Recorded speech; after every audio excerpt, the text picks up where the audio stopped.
Ah bon, bah c'est bien.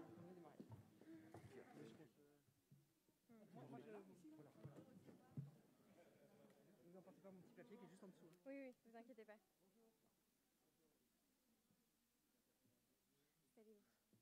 Mesdames et messieurs, je vous prie de vous installer car nous allons bientôt commencer. 2h moins que ça. J'ai une session. 1h30. J'ai une session de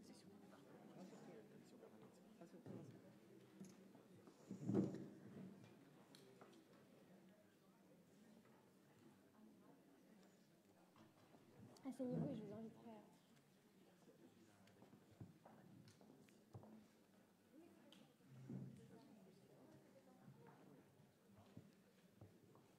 Bonjour à toutes et tous, bienvenue au Palais des Arts de Vannes.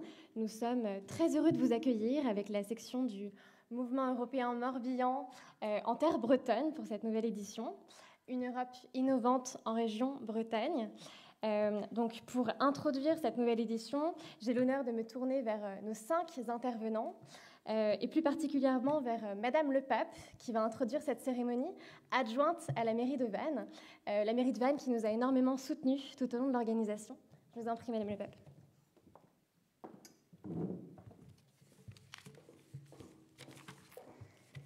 Alors, bonjour à tous. Monsieur le président du Mouvement européen France, monsieur le président du Mouvement européen du Morbihan, cher Christian, madame la déléguée générale des Jeunes Européens France, monsieur le président du conseil départemental, cher David, bienvenue à Vannes pour cette université de rentrée, université d'automne du Mouvement européen. Je ne vous cache pas que je suis très heureuse. Monsieur le maire n'était pas disponible aujourd'hui pour être parmi vous et pour vous accueillir, mais il le fait du tout cœur. Et moi, personnellement, je suis très heureuse qu'il m'ait donné cette tâche parce que je suis très attachée à l'Europe. Christian peut en témoigner. Je fais partie du mouvement européen du Morbihan. Je suis également active à la Maison de l'Europe du Morbihan. Et dans le Morbihan, on travaille véritablement de concert, la Maison de l'Europe et le mouvement européen, parce que nous partageons le même amour pour l'Europe et nous considérons que en unissant nos forces, c'est pas effectivement l'Europe qui dira le contraire, on est plus fort. Donc l'Europe en Bretagne, bah, c'est une longue histoire. Les Bretons sont un peuple de voyageurs. Ils aiment l'air du large et ils en reviennent avec souvent des idées nouvelles. Je sais que votre thème de travail cette année, c'est l'innovation. Et je pense que vous ne pouviez pas choisir meilleur endroit pour cette université avec ce thème de l'innovation que la Bretagne. La ville de Vannes elle-même est très attachée à l'Europe et à l'idée européenne. La municipalité ne perd pas une occasion de soutenir toutes les initiatives qui sont faites dans ce sens, aussi bien en termes d'échanges, de mobilité ou même de choses symboliques. On organise tous les ans avec effectivement le mouvement européen la fête de l'Europe. Si vous revenez à Vannes au mois de mai, ce que je vous encourage à faire, vous pourrez admirer l'hôtel de ville éclairé aux couleurs de l'Europe en bleu avec le drapeau européen et un certain nombre d'actions de ce type, à la fois symboliques et concrètes, principalement tournées vers la jeunesse, parce qu'on considère bien entendu que c'est notre public prioritaire. Donc, quoi dire de plus l'Europe, là, je pensais en préparant cette petite intervention, nous sommes à un peu plus de 70 ans de l'anniversaire de la déclaration Robert Schuman, bien sûr. L'Europe ne se fera pas d'un coup, elle se fera par des réalisations concrètes, créant d'abord des solidarités de fait. Et quelle meilleure réalisation concrète que ces mouvements de citoyens qui œuvrent pour l'Europe. Concrètement, en Bretagne, nous le savons, nous Bretons, c'est plus d'1 milliard, 1 milliard de fonds européens dans le précédent budget. Et donc, vos thèmes de travail, aussi bien l'économie maritime, le défi de la cybersécurité, si prégnant actuellement, la transition énergétique et l'innovation au cœur de la souveraineté alimentaire sont véritablement des thèmes extrêmement d'actualité et auxquels l'Europe se doit d'apporter des réponses, parce qu'on a bien le sentiment que c'est au niveau européen, au plan européen, que ces questions pourront être résolues et ces problèmes pourront trouver des solutions concrètes. Donc, je vous souhaite encore une fois un très beau week-end à Vannes. Vous bénéficiez d'un temps merveilleux. Ça n'aurait pas été le cas le week-end dernier où nous avions eu un petit peu de pluie samedi. Bon, Voilà, ça arrose les jardins et les cultures. Et donc, je vous souhaite des travaux constructifs, fructueux et de très bons moments dans notre belle ville de Vannes.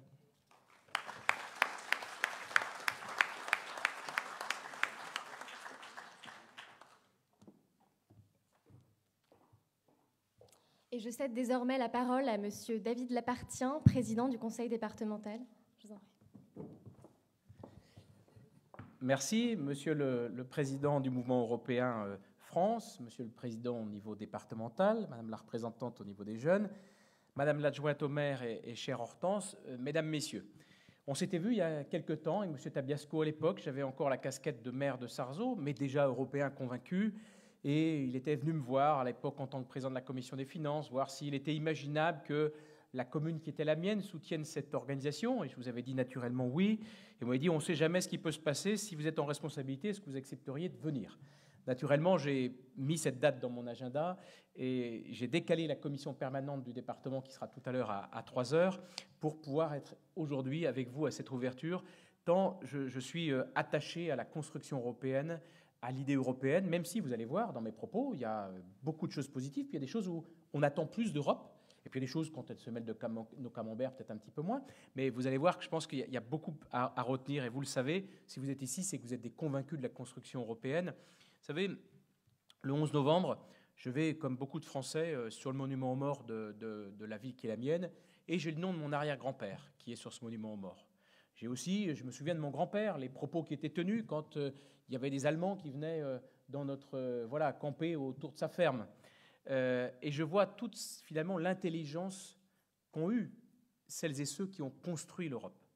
S'il n'y avait qu'une seule chose à retenir de l'Europe, je dirais d'abord, c'est qu'on vit dans un monde en paix, dans un continent qui s'est fait la guerre pendant des siècles. Nous avons aujourd'hui une vertu, enfin l'Europe a une vertu extraordinaire, celle de vivre dans un monde en paix. Et je crois que c'est finalement la première des grandes réussites de l'Union européenne, enfin de la construction européenne, au-delà même de l'Union européenne, de la construction européenne, et de faire en sorte que celles et ceux qui étaient des belligérants d'hier sont aujourd'hui ensemble à tirer et à promouvoir une même idée européenne, une même construction européenne. Mais ce n'est pas si facile de ça quand on a déjà quelque chose que l'on n'a pas en commun, c'est-à-dire la langue. Pour un certain nombre d'autres endroits, la langue a été un élément d'union. Nous avons, et c'est une richesse inouïe, tout un tas de langues. Dans un même pays, d'ailleurs, on a parfois plusieurs langues. Mais construire une Europe avec des langues différentes, c'est parfois un petit peu différent. Je me souviens aussi qu'il y a eu, au moment de la construction européenne, ce débat sur les racines chrétiennes de l'Europe. C'est ce qui fait aussi peut-être l'unité aussi de la construction européenne. On ne l'a pas mis dedans, mais c'est une réalité. Il y a quand même des racines chrétiennes de l'Europe qui fait que, quelque part, il y avait aussi des racines communes. Cette construction s'est faite avec cette théorie des petits pas, qui parfois étaient des grands pas, mais quand on voit d'où on est parti et où nous sommes aujourd'hui, je crois qu'on peut être fier de la construction européenne et de ce qu'elle a apporté. Bien sûr, il y a des choses, et je vous le dirai tout à l'heure, où quelque part on attend plus d'Europe, ou peut-être qu'on aurait voulu une Europe un petit peu différente. Mais une œuvre est par définition inachevée, et la construction européenne doit toujours continuer. S'adapter aussi, votre thème, c'est une Europe innovante. On est dans un monde qui bouge. La réalité de l'Europe de 1950 n'est pas celle de 2020. Et naturellement, il faut aussi que les générations futures, et c'est pour moi l'occasion de saluer tous les jeunes qui sont ici, eh bien, construisent aussi, aident à construire une Europe qui s'adapte aux réalités d'aujourd'hui. Une Europe qui sache répondre aux enjeux de demain, et il y aura un enjeu, j'y reviendrai aussi, qui est celui du climat, par exemple, où naturellement, ça doit aussi s'appréhender à l'échelle européenne. Donc, l'Europe a eu toutes ses vertus. Parce qu'il y a eu, à la tête de l'Europe, et notamment avec le couple franco-allemand, cette idée de construire une Europe forte, une Europe qui puisse dépasser ces guerres que nous avons eues, mais aussi avec des vraies constructions dans un monde qui, à l'échelle internationale, et bon, vous savez que j'ai la chance aussi de présider la Fédération internationale de cyclisme, donc je vadrouille dans les 4 coins du monde tout le temps, et je me rends bien compte finalement que l'Europe doit parler d'une seule voix. Alors certes, nous sommes français, fiers de l'être. Nous restons parfois dans l'image que la France toute seule peut régenter un certain nombre de choses. Quand on est au niveau européen et quand on parle au niveau européen, oui. Mais pour ça, il faut aussi une Europe qui puisse parler assez fortement, et je suis d'ailleurs assez inquiet de voir les élections allemandes aujourd'hui avec une absence de leadership, une absence pour dégager une majorité, parce que le couple franco-allemand est fondamental dans la construction européenne. Nous, on a un système.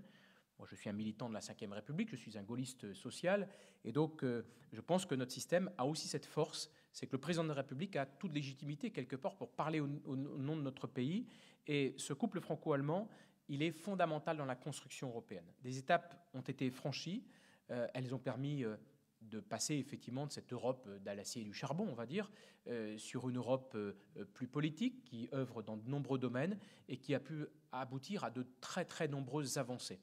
L'Europe s'est progressivement élargie. Rappelons-nous de la position du général de Gaulle. Je me souviens encore de cette photo dans mes cours d'histoire, où on montrait ce graphique de l'époque où il disait non, les Anglais, on n'en veut pas. Mais je pense qu'effectivement, l'Europe, il ne faut pas y adhérer par intérêt. On doit y adhérer parce que, quelque part, on croit à l'idéal européen, on croit à la construction européenne, et on a bien vu que finalement, on ne partageait pas forcément avec nos amis, enfin un certain nombre de nos amis britanniques, la même vision en fait de l'Europe. Donc, il faut construire cette Europe, il faut continuer de la construire dans bien nombre de domaines. Et aujourd'hui, les domaines où on attend l'Europe sont très importants, parce que nous sommes un monde, à l'époque bipolaire, avec le bloc de l'Est et puis l'OTAN et les États-Unis, maintenant entre la Chine d'un côté et les États-Unis de l'autre, et on voit que l'Europe ne pèsera, ou les pays ne pèseront, que s'ils sont unis. La crise des sous-marins est à cet égard assez édifiante. J'ai vu peu de réactions d'ailleurs d'un certain nombre de pays européens pour venir au secours de la France, quelques-uns. Mais c'est là où on attend aussi qu'il y ait sans doute sur ces sujets d'armement, sur ces sujets de défense, sur bien d'autres sujets, plus d'Europe, une Europe qui soit unie, parce que l'Europe ne peut pas être désunie. Et malheureusement, on a parfois un jeu qui consiste, pour la Chine d'une part et pour les États-Unis d'autre part, à essayer de diviser les Européens. Et ce n'est pas si compliqué que ça. Et donc il faut que les Européens tirent des leçons. Je crois que le ministre de l'Europe et des Affaires étrangères, Jean-Yves Le Drian, a dit qu'il est temps que l'Europe sorte de sa naïveté. Il est effectivement temps que l'Europe sorte de sa naïveté et assume son destin elle-même. L'Europe a un vrai poids. Si elle est unie, à peu près 500 millions d'habitants, on a un poids qui nous permet, par rapport à la Chine d'un côté, par rapport aux États-Unis de l'autre, à peser sur les enjeux géostratégiques. Vous voyez tous les enjeux aujourd'hui qui se sont déplacés vers la mer de Chine, vers l'Australie. Et finalement, il semblerait que l'Europe ne soit plus un théâtre, on va dire, d'intervention prioritaire pour les États-Unis. Ça démontre que nous devons, en tout cas, être unis, et nous ne peserons au niveau international sur les enjeux majeurs que si nous sommes unis. Et c'est, je crois, la mission que doit se donner l'Europe demain. On a besoin de plus d'Europe dans un certain nombre de domaines. Et quand il y a des choses qui marchent très bien, d'abord, on parle tous de... titre d'exemple aussi, on peut citer, à l'époque, c'est assez pratico-pratique, mais les pots catalytiques. Aujourd'hui, la baisse de la pollution des véhicules, c'est quand même quelque part une décision européenne. Donc, des fois, on vocifère sur les normes. Je reviens toujours à mon histoire de camembert. Il ne faut pas se mêler du camembert français, quoi. Là, c'est vrai que c'est le style d'ânerie qui fâche les Français et qui n'en vaut absolument pas la peine pour l'Union européenne de perdre sa crédibilité pour des tout petits détails. Pour autant, quand elle agit sur des sujets comme à l'époque la pollution, c'est important. Le climat, il y a des débats absolument majeurs actuellement pour savoir quel type d'énergie on va pouvoir promouvoir. Là, il est important de pouvoir peser et des décisions n'auront de sens que si elles sont prises à l'échelle européenne. On ne peut pas avoir d'un côté un pied au nucléaire, de l'autre côté l'autre qui dit « moi je ne suis pas au nucléaire mais j'importe mon gaz de la Russie » et ainsi de suite. Donc on voit qu'il faut quand même que l'Europe, sur des sujets aussi majeurs que cela, s'accorde sur un certain nombre de positions et puisse avoir finalement un vrai projet européen. On voit qu'il faut construire l'Europe de demain. Mais moi je trouve, soyons fiers de tout ce qui a été fait. Il y a beaucoup de choses énormément positives dans tout ce qui a été construit par l'Europe, mais il y a encore beaucoup à construire. Hortense l'a dit tout à l'heure, sur des enjeux de cyberdéfense. On voit bien qu'il y a des enjeux majeurs à ce niveau-là. On attend l'Europe. Sur les enjeux, je vous l'ai dit, de climat, on attend l'Europe. Et puis, on a bien vu sur le sujet du Covid. Il y a un sujet qui est quand même très pratique aujourd'hui, qui est le pass sanitaire européen.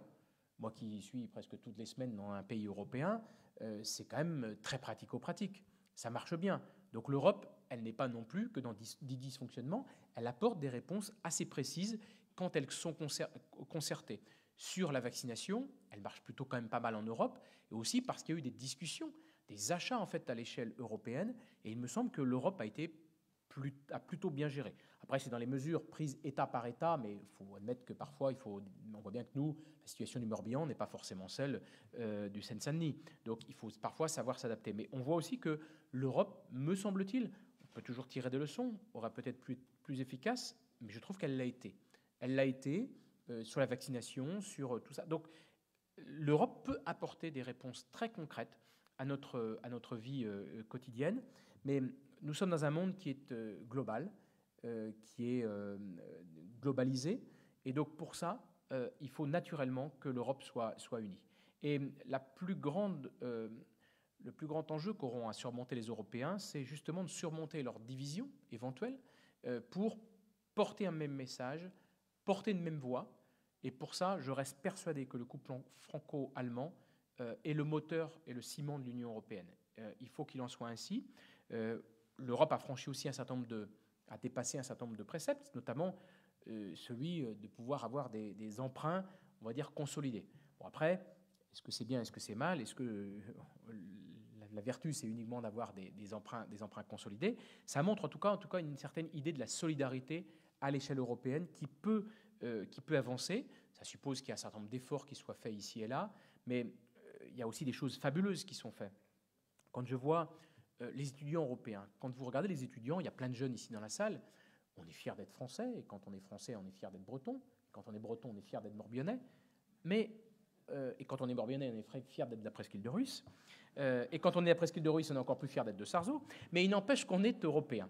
On est européen, et quand je vois les jeunes aujourd'hui, avec les programmes comme Erasmus ou comme d'autres, je trouve que c'est fabuleux ce qui a été fait. On aide quand même à la construction européenne, on va dire directement sur le terrain. J'ai été dernièrement, et je vais retourner en Écosse, puisqu'on organisera des championnats du monde de cyclisme à Glasgow. Et donc j'ai l'occasion de rencontrer assez régulièrement le gouvernement écossais, dont vous connaissez les velléités d'indépendance. Mais sans rentrer sur ce sujet-là, moi qui n'est pas le mien, ce que je vois, c'est qu'il y a une envie d'Europe de la part des Écossais. Et que la décision imposée quelque part par l'Angleterre, à l'Écosse, qui représente que 10% à peine de la population, même pas de Grande-Bretagne, eh bien, ça a été vécu comme une vraie déchirure de ne plus appartenir à cette Europe. C'est pas le cas chez les Anglais, mais en tout cas chez les Écossais, il y a un esprit européen, il y a une envie d'être dans l'Europe, et on voit quand même que bon nombre de pays qui ont rejoint l'Europe en sont aujourd'hui très satisfaits. Donc, plein de belles choses à construire au niveau de l'Europe, mais tous, à notre petit niveau, nous pouvons aussi aider à la construction européenne. On peut trouver 1000 reproches à faire, mais reconnaissons quand même tout un tas de vertus. Je pense qu'il faut juste un point important pour l'Europe, et je peux l'expérimenter, parce que j'ai des procédures actuellement en cours dans le sport international devant les juridictions européennes qui concernent la fédération qui est la mienne. Bon, d'abord, les avocats spécialisés dans le droit européen vous coûtent une petite fortune, mais au-delà de ça, il me semble qu'un des écueils, c'est que ceux qui sont à la tête de l'Europe sont des ultralibéraux. Et c'est, je pense, là qu'il faut prendre garde, et c'est là que peuvent se passer les divorces avec les peuples. Parce qu'il y a parfois le sentiment que l'Europe est ultralibérale, qu'on est toujours dans la logique du marché commun, c'est-à-dire que plus on restreindra un certain nombre d'accès au marché commun, plus ça posera un certain nombre de problèmes. Mais moi, le domaine du sport que je connais tout particulièrement, enlever le rôle, par exemple, régulateur des fédérations dans le monde du sport serait une erreur, parce qu'elles ont pour charge aussi, à titre d'exemple, eh bien de favoriser la solidarité, d'aider au développement dans les plus jeunes, et pas uniquement de gérer le sport professionnel. Et c'est le cas un petit peu partout. On voit bien que toutes les procédures aujourd'hui sont dans cette tendance. Et moi, c'est vraiment un des messages assez forts, c'est de dire, construisons une Europe, mais l'Europe doit être aussi une Europe sociale. On ne peut pas imaginer que l'Europe n'ait pas non plus un certain nombre de minima sociaux, un certain nombre d'alignements. Alors ne demandons pas demain à construire ce qui va prendre du temps. Vous n'allez pas aligner la Roumanie sur la France demain matin. Mais il faut une perspective, il faut une trajectoire. Et c'est des choses qu'on doit construire ensemble pour éviter, à l'intérieur même de l'Europe, un certain dumping, pour éviter, c'est vrai que des directives comme celle des travailleurs détachés... Alors moi, je vous entends. Oui, moi aussi. Voilà. On crée quand même parfois un certain émoi. Et je pense qu'il faut faire vraiment attention parce que on est à l'époque où les populistes de tout va, ils vont de leur petit refrain. Et naturellement, plus c'est gros, on le voit, hein, plus c'est gros, plus le bouc émissaire est assez facile à trouver. Et l'Europe peut être à cet égard parfois un bouc émissaire assez facile à trouver. Moi, je pense qu'au contraire, dans un certain nombre de domaines, c'est parce qu'on n'est peut-être pas encore allé assez loin et parce qu'on n'a pas eu encore plus d'Europe qu'on n'a peut-être pas pu résoudre un certain nombre de problèmes. Donc, il faut continuer la construction européenne. C'est de toute manière, par nature, quelque chose qui ne sera pas achevé. Je ne fais pas partie des Européens fédéralistes, c'est clair. Moi, je suis pour une Europe des nations, mais une Europe qui travaille ensemble. Je ne crois pas qu'on sera demain les États-Unis de... Alors, on peut avoir des avis divergents hein, sur le sujet, mais je ne suis pas de ceux qui pensent que nous aurons les États-Unis d'Europe, que les pays, c'est une réalité, la France existe, c'est une réalité, mais que pour autant, ce n'est pas parce qu'on est français, fier de l'être, au sein d'une république, qu'on ne doit pas travailler ensemble à construire encore plus d'Europe dans les domaines où il y a plus de besoins. C'est un peu comme le principe de la subsidiarité au niveau local, que l'Europe se mêle des sujets où elle sera bien plus efficace que les nations. À l'inverse, qu'elle laisse par exemple les nations gérer les sujets où les nations, ou même les régions, seront plus efficaces. Je pense que c'est comme ça qu'on renforcera encore l'adhésion européenne. Mais ce qui est quand même intéressant de voir, c'est que chez les jeunes, moi je sens un sentiment quand même européen au niveau des jeunes. C'est une réalité et ça peut quand même nous réjouir. Ça veut dire qu'on peut être optimiste pour ce qui vient. Ce qu'on voit, c'est que cette œuvre qui a déjà presque 70 ans, elle continue de prospérer. On a cette monnaie européenne, vous vous souvenez tous, quand il fallait changer les billets, que voilà, c'était quand même un petit peu compliqué, qu'on n'avait pas ces calculateurs à l'époque sur nos téléphones portables. Hein. Eh bien, c'était un petit peu plus compliqué. C'est assez simple. On y est arrivé. Et il y a eu le général de Gaulle avant. Bon, je ne suis pas forcément de la sensibilité du président Mitterrand. Pour autant, je dois reconnaître qu'avec Helmut Kohl notamment, ils ont quand même vraiment concouru à faire une Europe plus importante. Et je suis convaincu que c'est aussi cette vision de l'Europe que vous allez continuer à promouvoir. Mais l'Europe doit être innovante pour demain. Préparons-la aux enjeux de demain. Le défi climatique est un véritable défi.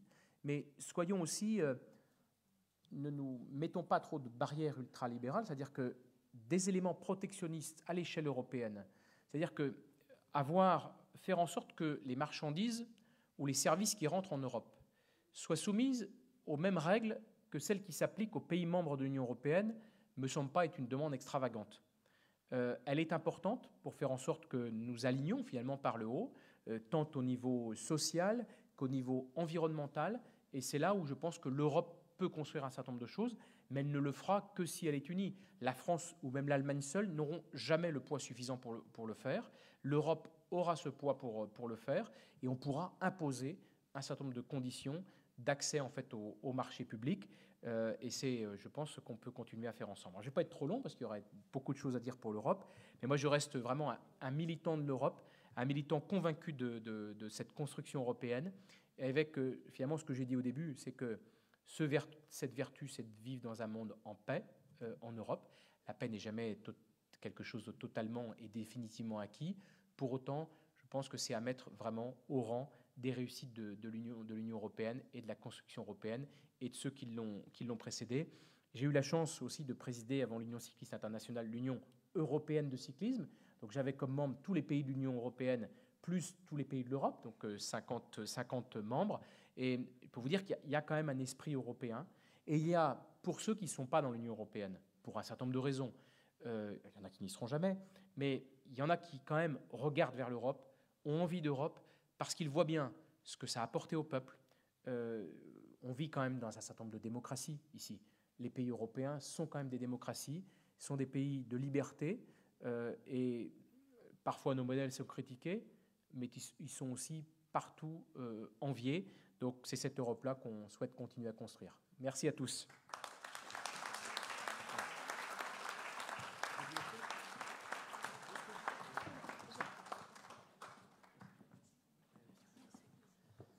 Merci beaucoup à Monsieur le Président, merci à tous ceux qui nous accueillent ici.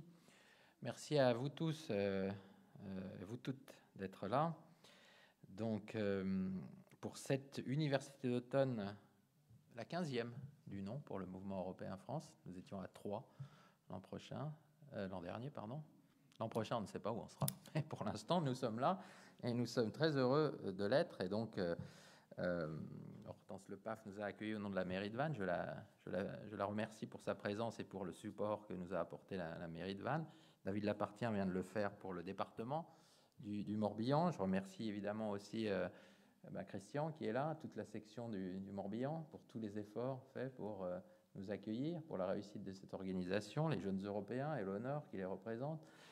Bien sûr, le mouvement européen national, Marie-Laure, Jérôme, toute l'équipe, hein, nous sommes là après un processus d'organisation qui, comme chaque fois, dure bien plus d'1 an, pour 2 jours, et même 3, puisque nous sommes tellement motivés que nous resterons même dimanche, en tout cas le matin, pour les plus courageux, pour un conseil d'administration, une assemblée générale d'automne, avant sans doute d'aller découvrir les merveilles du golfe du Morbihan.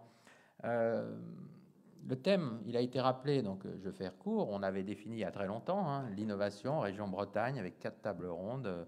J'ai noté que M. Lapartien s'inquiétait pour le camembert, donc peut-être qu'on en parlera, que la sécurité alimentaire, c'est l'une des 4 tables rondes, s'étendra jusqu'à la préservation du camembert, hein, dont je veux quand même dire que l'Europe n'a jamais eu l'intention de le détruire, hein, le camembert, pas plus que le fourme d'Ambert ou le reblochon qui m'est propre et cher, n'est-ce pas, Éléonore, et la tome des Bauges. Voilà, bref, pendant qu'on y est. C'était un défi, puisqu'on cite un fromage, je réponds fromage. Bon.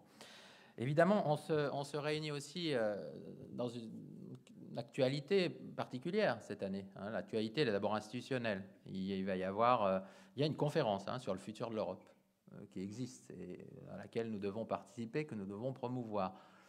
Elle est partout en Europe. Il y a aussi la présidence française semestrielle, hein, du Conseil qui arrive là entre janvier et juin, théoriquement juin, puisque au milieu, ça ne vous aura pas échappé, il y a aussi l'élection présidentielle, puis ensuite les élections législatives. Donc nul doute que tout ça va stimuler aussi, enfin c'est un contexte qui stimulera le mouvement au cours des prochains mois, et c'est bien du coup que juste avant, on puisse se réunir ici, prendre 2 jours ou 3, pour réfléchir, approfondir les réflexions. Donc je salue les participants des tables rondes qui sont déjà là. Et puis aussi voir ce que nous pouvons faire, hein, en termes de pédagogie, d'organisation du débat et puis de propositions constructives sur l'Europe. Je dirais juste un mot pour finir. J'ai parlé du contexte, le lieu. Hein, le lieu, c'est la Bretagne. Alors ça m'évoque la Grande-Bretagne, qui est juste à côté, qui a décidé, c'est un choix démocratique, de nous quitter. Je dirais hélas, mais en même temps, c'est un choix démocratique, nous l'avons accepté. On en mesure les effets aujourd'hui. Hélas, hein, pour eux d'ailleurs. On en mesure d'ailleurs même les effets pour nous. On est dans une région de pêche. Voilà, le fait que ça devient beaucoup plus compliqué pour nos pêcheurs, les pêcheurs bretons et puis sûrement tous nos pêcheurs. Et donc à ce titre, c'est évidemment un sujet de vigilance et sans doute on en reparlera.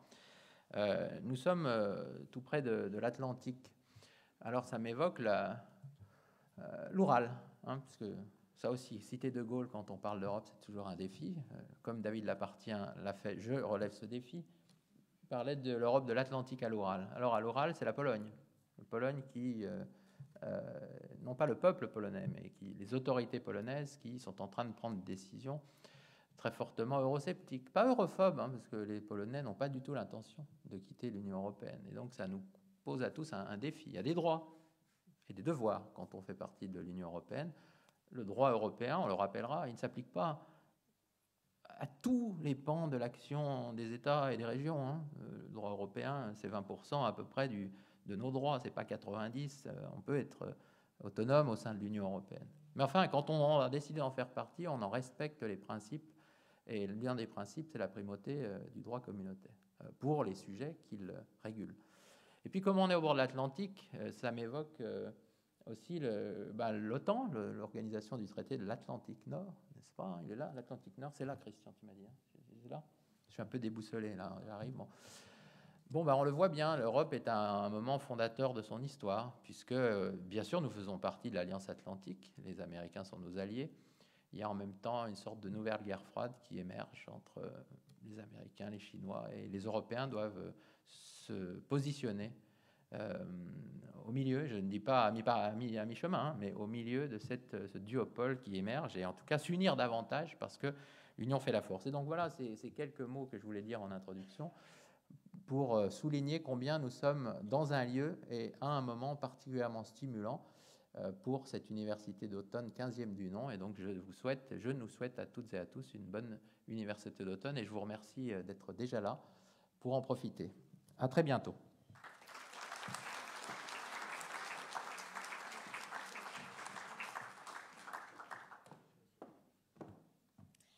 Et j'ai désormais l'honneur de céder la parole au président du mouvement européen Morbihan, à Éléonore Sommier, déléguée générale des Jeunes Européens en France, qui co-organise l'événement avec le mouvement européen en France. Je t'en prie, Éléonore. Merci. Bonjour à toutes et à tous. Tout d'abord, je tiens à présenter les excuses d'Antoine Chabal, le nouveau président des Jeunes Européens en France, qui, pour des raisons professionnelles, ne peut pas être présent aujourd'hui, mais il arrive bien entendu demain matin, et il sera ravi de pouvoir échanger avec vous toutes et vous tous pendant tout le reste du week-end. L'Université d'automne du Mouvement européen en France, c'est toujours un moment très important pour nos deux associations, et c'est toujours l'occasion de rappeler également la coopération importante qu'il y a entre elles. En tant qu'ancienne stagiaire du mouvement européen et maintenant salariée des Jeunes Européens, j'ai pu être aux premières loges de toute cette collaboration ces dernières années, et je ne doute pas qu'elle continuera à être très importante et toujours plus fructueuse. Cette collaboration a fait pleinement partie des volontés de notre président, mais aussi de l'entièreté de son nouveau bureau, qui a été élu fin août, mais aussi de celle de l'entièreté de nos sections locales, qui sont toujours ravies de pouvoir travailler pleinement à vos côtés pour le projet commun que nous portons. Les Jeunes Européens ont lancé l'été dernier les célébrations de leur 30e anniversaire. Du coup, cette année 2022, elle va être très importante pour nous, mais aussi pour l'Europe en règle générale, avec toutes les échéances importantes que nous connaissons. Comme depuis 30 ans, nos bénévoles seront présents partout en France et à vos côtés, toujours plus nombreux et toujours plus actifs pour porter le projet européen. Nous continuerons à nous engager en allant parler d'Europe à tous les jeunes, mais également à tous les publics grâce à notre programme pédagogique L'Europe par les jeunes, qui continue de se développer avec des nouveaux projets toujours plus ambitieux. Nous continuerons aussi à informer sur tous les sujets européens et sur toutes les grosses échéances européennes qu'on va avoir en 2021 et 2022 grâce au Taurillon, qui, félicitations à eux d'ailleurs, fête l'une de leurs meilleures années en termes d'audience en 2021. Et bien sûr, on continuera aussi à militer partout en France et en Europe sur tous les sujets qui font nos associations, avec notamment le label Ville européenne que nous portons en commun du coup entre les Jeunes Européens, le Mouvement européen, mais aussi l'Union des fédéralistes européens, mais aussi avec de nombreuses campagnes de communication qui auront lieu toute l'année, et on espère que vous les suivrez bien entendu. Je nous souhaite à tous et à tous 30 autres belles années passées à vos côtés, et beaucoup d'autres universités d'automne, et peut-être qu'un jour une en Savoie. Je sais que ça ravirait mon camarade savoyard. Je ne serai pas beaucoup plus longue, je serai ravie de pouvoir échanger avec vous toutes et vous tous pendant tout le reste du week-end, bien sûr. Mais avant de rendre la parole, j'aimerais remercier et féliciter l'entièreté du mouvement européen Morbihan, du mouvement européen en France et du secrétariat national du mouvement européen pour toute l'organisation de cette université d'automne en terre bretonne. Merci à tous et bonne université d'automne.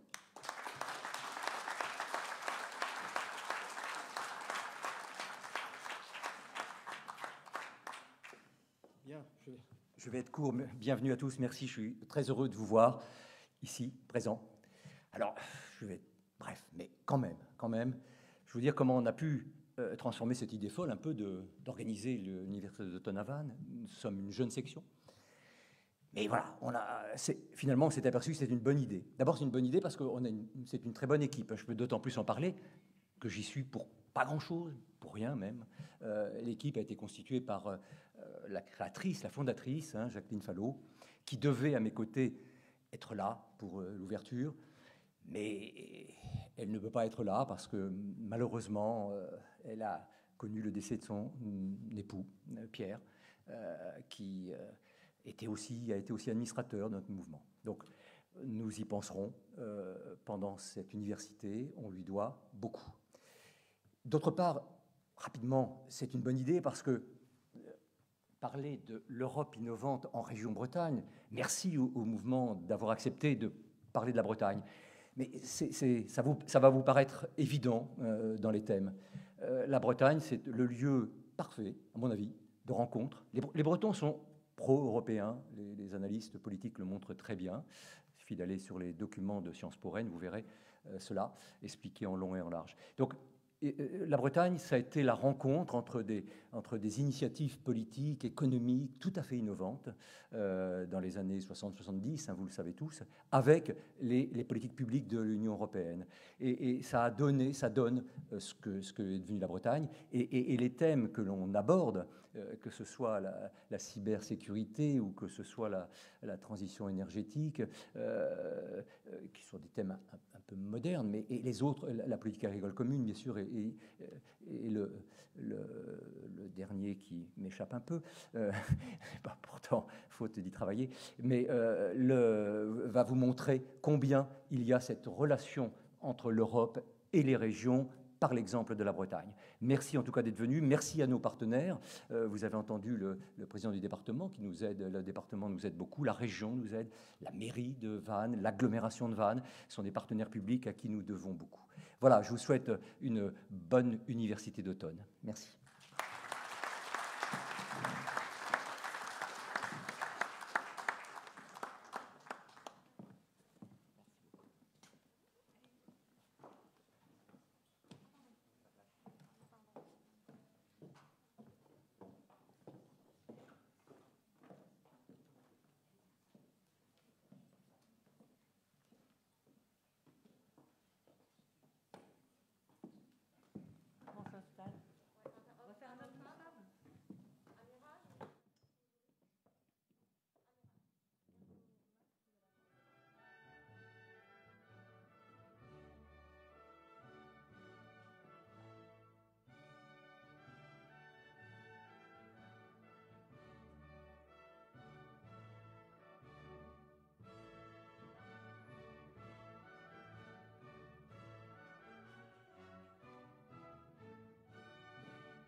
Tous, vous m'entendez? Oui.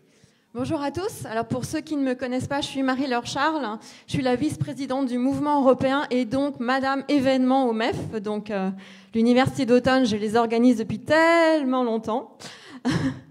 Donc bienvenue à Vannes. À mon tour de vous souhaiter la bienvenue à Vannes. Quand le Morbihan a postulé pour organiser les universités d'automne, je leur ai dit bien sûr, avec grand plaisir. Et j'ai tout de suite pensé à deux thèmes, la mer et la cyber. Parce qu'on est en Bretagne, donc la mer, c'est un peu évident. D'où la première table ronde d'économie maritime et marine nationale. Donc la partie marine est très importante. Puis la cyber qui sera à votre deuxième table ronde, donc juste après la pause et après nous. Voilà. Je vais commencer par vous introduire rapidement nos quatre very important person, n'est-ce pas? Nous avons 4 VIP. Nous avons 3 sur la scène et 1 en duplex. Je ne sais pas si on peut le voir. Voilà, Frédéric Moncani. Bonjour Frédéric. Voilà, nous sommes enfin. Voilà, on a un peu de retard, je suis désolée, parce qu'il est connecté depuis 25 quand même. Donc merci d'avoir attendu. Alors très rapidement, nos invités. Nous avons l'amiral Forissier qui est à ma droite, donc ancien chef d'état-major de la marine et actuel président du Grand Voilier École, on en parlera tout à l'heure. Nous avons juste à côté de lui la grande navigatrice Catherine Chabot, que je remercie 1000 fois, et qui est maintenant eurodéputée. Nous avons Patrick Boissier, qui est l'ancien directeur général des chantiers de l'Atlantique et de la DCNS, qui maintenant s'appelle Naval Group, dont vous avez sûrement entendu parler avec le fameux contrat australien signé par Naval Group, et malheureusement désigné, on va dire, à cause des États-Unis, pour le dire gentiment. Et nous avons Frédéric Moncani de Saint-Aignan, qui est sur l'écran, qui est l'actuel président du cluster maritime français et vice-président du cluster maritime européen. Voilà pour dresser rapidement le portrait de nos 4 super VIP. Alors on va commencer par vous, amiral. Donc, vous êtes l'ancien chef d'état-major de la marine, comme je l'ai dit. Vous avez commencé par faire l'école navale, comme tout bon marin qui se respecte. Vous avez été sous-marinier, mais également, vous avez fait un peu de surface. Donc, en sous-marin, l'amiral était sur le Ruby, peut-être que certains d'entre vous connaissent. Et au niveau surface, c'était sur le porte-avions Foch. Vous avez fait un petit peu escalateur. Vous avez été à Brest comme numéro 2 du centre d'instruction navale de Brest, mais aussi à Paris, où vous avez donc été chef d'état-major de la marine, où vous habitiez et vous travailliez dans le mythique hôtel de la marine, dont vous entendez beaucoup parler en ce moment à la télé, parce qu'ils en ont fait un très très beau musée qui vient juste d'ouvrir il y a 15 jours, 3 semaines. Donc vous pouvez visiter l'appartement de fonction de l'amiral, dorénavant quand vous venez à Paris, place de la Concorde. Ensuite, Catherine Chabot, amiral, excusez-moi, je reprends. Amiral, nous allons vous écouter. Je vais vous laisser la parole pour que vous nous fassiez un peu l'état des lieux de la marine et de la coopération européenne actuellement. Bonjour à toutes et à tous. Merci de m'avoir invité à cette magnifique table ronde avec des gens que je connais bien et avec qui j'ai plaisir de travailler pour faire la promotion de la mer dans la tête de nos concitoyens français et bien évidemment européens.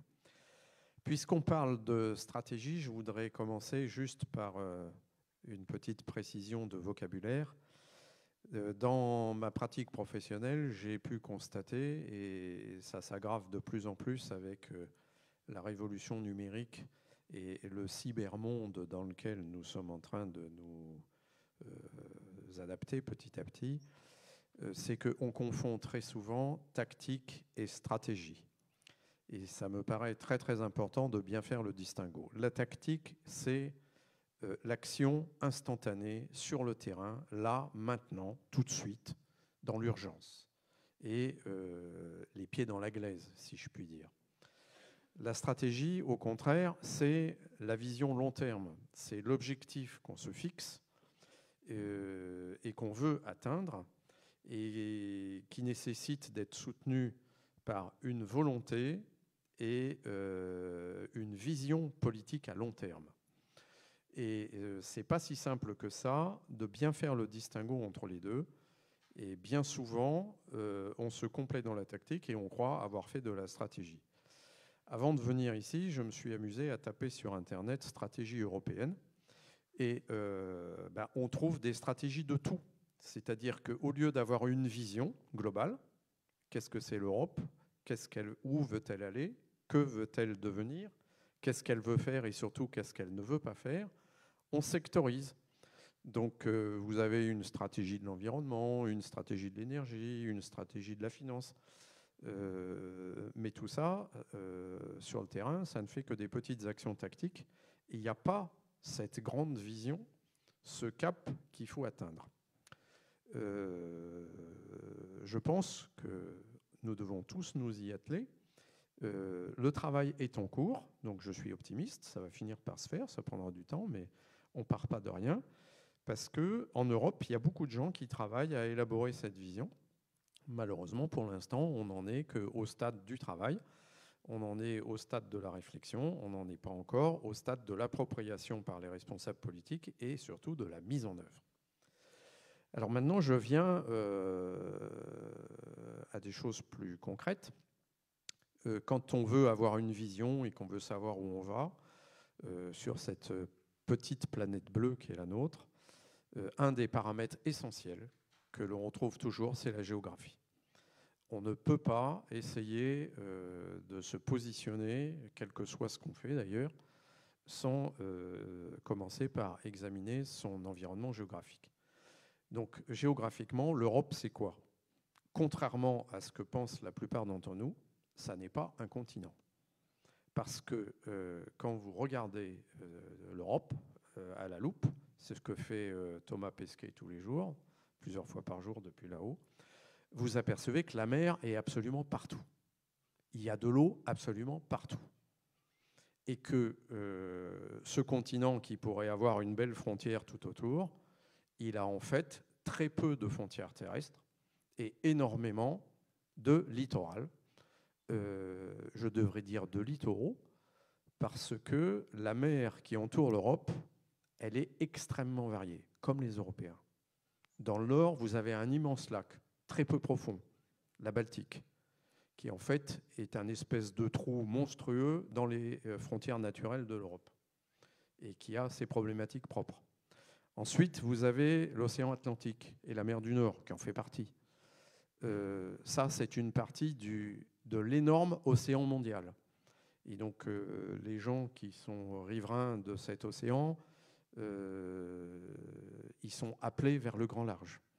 Et puis, vous avez les Méditerranéens. Et les Méditerranéens, ils sont autour de Mare Nostrum, cette mer extrêmement compliquée à l'histoire. L'histoire de la Méditerranée, c'est l'histoire du monde.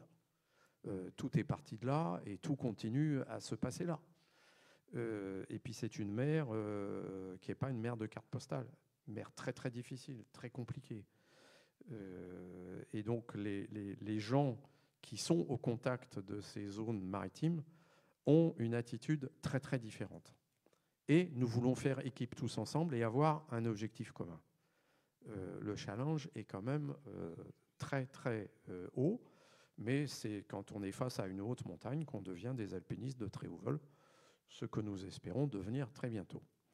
Alors maintenant, si je regarde un peu plus précisément, je dirais ces 3 catégories de pays.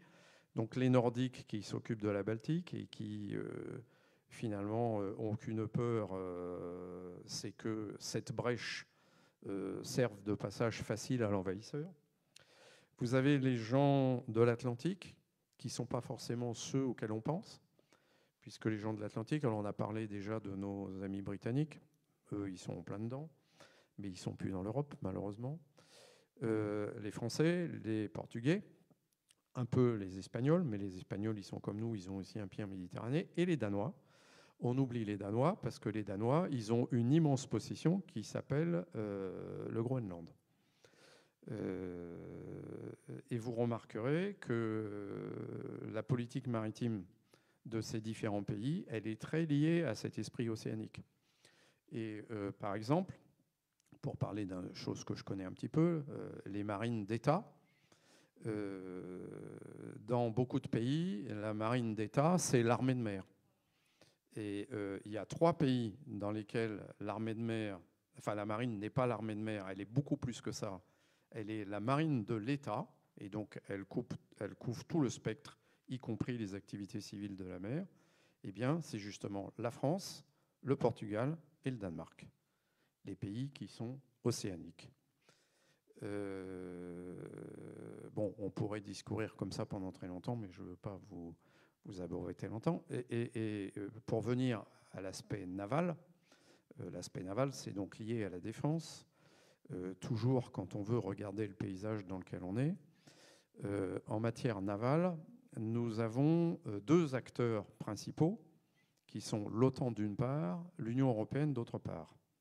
Ce sont 2 entités de nature complètement différentes, puisque l'OTAN, c'est une organisation de défense qui n'est pas que militaire, puisque l'organisation du traité de l'Atlantique Nord, c'est ce qui est fait pour gérer les relations des pays membres au sein de l'Alliance.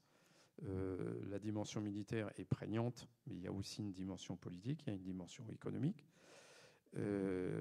Et puis, de l'autre côté, l'Union européenne, sachant que le périmètre des 2 est complètement différent, la plupart des pays européens sont membres de l'OTAN, mais certains ne le sont pas.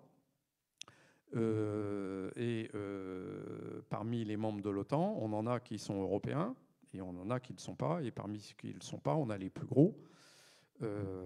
Évidemment, les États-Unis d'Amérique qui assurent le leadership de l'affaire et qui en font la stratégie et en tiennent en réalité les commandes. Et puis, de l'autre côté, sur notre façade est, la Turquie, qui, jusqu'à une époque récente, était un des piliers militaires de l'OTAN. C'est un peu en train de changer parce qu'on ne sait pas trop quelle est la politique militaire turque aujourd'hui, mais c'est quand même difficile de défendre des intérêts qui sont purement européens quand vous avez des partenaires de cette dimension-là qui n'en ont rien à faire des intérêts européens et qui défendent les leurs, qui ne sont pas forcément les mêmes que les nôtres.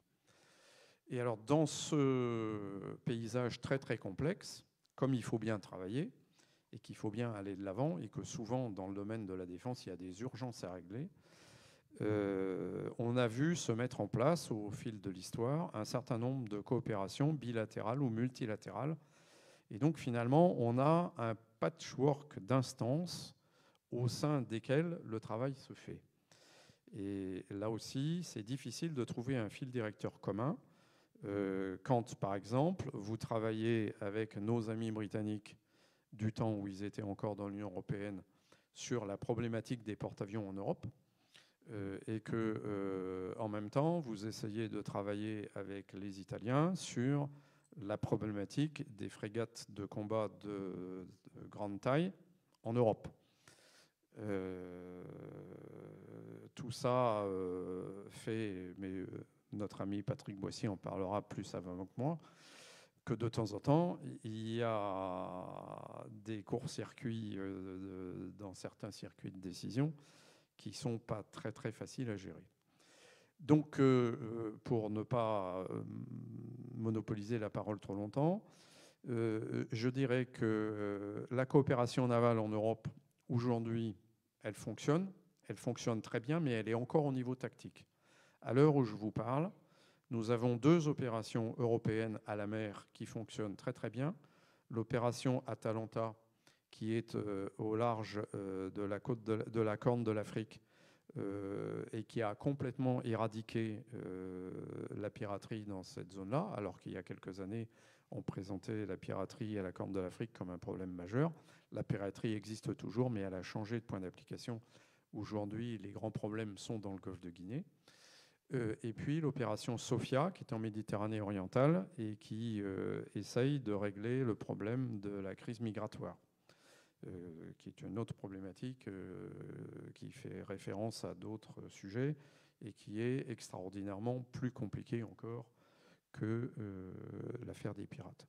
Donc le travail se fait, mais pas encore au bon niveau. Et donc, quelle stratégie européenne ? Eh bien, je répondrai, nous sommes en train de la construire, il faut la construire, mais ça c'est en cours, et surtout après, il va falloir se l'approprier et il va falloir l'exécuter. Et ça c'est le challenge que tous nos jeunes Européens, je suis content de voir que les jeunes Européens sont là, c'est le boulot qu'ils ont à faire dans les 30 ans qui viennent, et je leur souhaite bon courage et bonne chance. Merci Amiral. Merci Amiral. Dans la présentation, j'ai oublié de mentionner qu'en fait, bon, l'amiral c'est notre grand chef et tous les 4, nous sommes tous dans la réserve citoyenne, nous sommes officiers supérieurs dans la réserve citoyenne de la Marine nationale. Donc voilà, notre grand chef. Voilà, merci chef. Ben oui. Catherine, nous sommes ensemble et nous nous voyons régulièrement. Nous étions encore ensemble avant-hier à l'école militaire avec notre nouveau chef de la Marine, l'amiral Vendier. Alors Catherine, à la base, vous êtes journaliste, vous avez notamment nettement collaboré avec Thalassa, que tout le monde connaît ici, la revue Thalassa, voilà. Vous êtes une très très grande navigatrice et je voudrais qu'on applaudisse Catherine parce qu'en fait c'est la première femme à avoir fini le Vendée Globe, qui est quand même une course mythique. Bravo Catherine. Je ne sais pas combien de fois vous avez fait le tour de la Terre, mais pas mal de fois je pense. Bon, c'est déjà beaucoup, oui. Voilà. Aujourd'hui, Catherine, alors, avant d'être eurodéputée, vous étiez au CESE, Conseil économique, social et environnemental. On en parlera tout à l'heure, parce que c'est très important. Au pôle mer Bretagne, évidemment. Et donc là, maintenant, eurodéputée, depuis les dernières élections. Et donc, chère Catherine, nous aimerions savoir en quoi l'Europe peut-elle aider l'essor de l'économie maritime, et en particulier le Parlement européen, dont vous faites dorénavant partie. Alors merci Marie-Laure pour cette invitation et bonjour à tous et voilà, je suis heureuse de me retrouver en famille parce que en fait la mer c'est une grande famille. D'abord juste préciser, moi je suis une enfant du Grenelle de la mer puisque quand j'ai arrêté la compétition, je me suis embarquée dans plusieurs projets de bateaux d'exploration, etc. Et en fait ces projets m'ont conduite à participer d'abord à mener une première mission pour le ministre à l'époque en charge de la mer, et qui a initié, Jean-Louis Borloo, qui a initié le Grenelle de la mer. Et après, je suis passée au CESE, mais j'ai été aussi par la suite déléguée à la mer et au littoral. Entre-temps, j'ai cofondé la plateforme Océan et Climat. Et finalement, et donc aujourd'hui, je suis eurodéputée, mais finalement, donc j'embrasse un petit peu tout ce que la mer représente. Et alors, je me suis interrogée avec votre question parce qu'il y a un truc qui me gênait. D'abord, je me suis dit, pour parler d'économie maritime, juste avant Frédéric Moncani-Saint-Aignan, à côté de Patrick Boissier, ça va être compliqué. Parce que je suis quand même pas la plus légitime pour en parler, mais c'est parce qu'en fin de compte, je passe mon temps à répondre à l'inverse de la question. C'est pas comment l'Europe peut aider l'économie maritime. J'ai pris ce mandat d'eurodéputé après l'avoir refusé 3 fois, je tiens à le souligner, parce que je pense que l'Europe est le bon niveau pour faire accélérer des enjeux maritimes et notamment les enjeux économiques. Et je crois fondamentalement que la mer, enfin l'économie maritime en particulier, mais globalement les enjeux maritimes peuvent aider l'Europe. C'est plutôt ça. Et de ce point de vue-là, l'amiral a vraiment facilité ma réponse parce que ce qu'il a exprimé, on va dire, c'est un tiers de ce que j'avais envie de vous raconter. Parce que je suis absolument persuadée que c'est vraiment mon slogan de campagne pendant les européennes, il y a 2 ans, 3 ans maintenant, c'était l'Europe renaîtra aussi de la mer. Et en fait, le constat qu'on peut faire, c'est qu'effectivement, l'Europe, elle aborde la mer par la politique commune des pêches, hein, c'est sa compétence exclusive, mais elle l'aborde aussi sur les sujets portuaires, de transport maritime, etc., sur les sujets de préservation de la mer, le développement des aires marines protégées. Mais la réalité, et elle s'est dotée d'une politique maritime intégrée en 2007, la réalité, c'est qu'elle ne l'intègre pas complètement et qu'elle ne fait rien. Et là, je vais complètement dans le sens de ce que l'amiral a pu expliquer. Elle ne fait rien de sa dimension maritime. Si on additionne toutes les zones économiques exclusives, alors elle n'est pas souveraine en tant que telle sur ces ZEE, mais n'empêche qu'elle est bien au-delà, grâce notamment à la France, des États-Unis qui sont juste devant la France en termes de ZEE. Et elle ne fait rien. Et pour compléter, l'amiral disait que l'Europe n'est pas que continentale. L'Europe, elle est même présente dans toutes les régions océaniques du globe, grâce à ce qu'on appelle au niveau européen, non pas des régions ultramarines, mais ultra-périphériques. Donc elle est présente, voilà. Et c'est un avantage géostratégique dont elle ne fait rien. Et moi, je rejoins complètement le constat qu'il y a un écart. On a toujours l'impression qu'on fait de la stratégie. Non, la réalité, c'est qu'on fait plutôt de la tactique. Ça, je complète. Et l'ancienne coureuse au large, c'est bien la différence entre tactique et stratégie. Parce que là, on ne part pas sur une course au large, on ne part pas sur un Vendée Globe si on n'a pas une stratégie globale.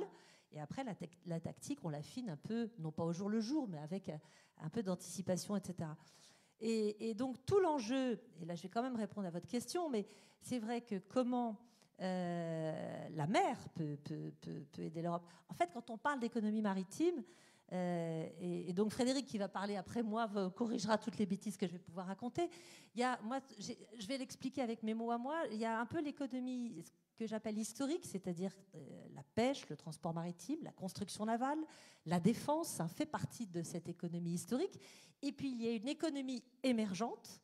Alors, j'hésite toujours à mettre... Il y a la recherche, qui n'est pas émergente, hein, ça fait déjà quand même quelques années, mais à l'échelle de l'histoire de la mer, etc., c'est plus récent. La connaissance, les énergies marines, ça fait partie de l'énergie, de l'économie émergente. Le tourisme, qui, Frédéric me corrigera si je dis une bêtise, je crois que la moitié de l'économie liée à la mer sur le littoral, c'est le tourisme qui est lié à la mer, qui réalise le chiffre d'affaires. C'est bien évidemment des biotechnologies, c'est du sport, c'est des loisirs, etc. Donc, c'est donc de la culture, c'est du patrimoine. On a un patrimoine de phares, on a un patrimoine de musées maritimes, etc., notamment le Musée national de la marine, etc. Enfin, tout ça, c'est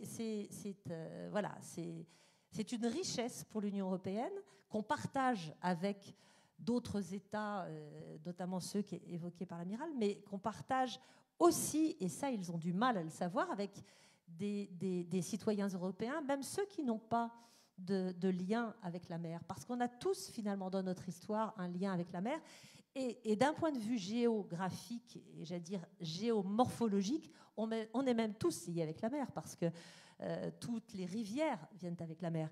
Et c'est justement cette vision-là qu'il faut apporter.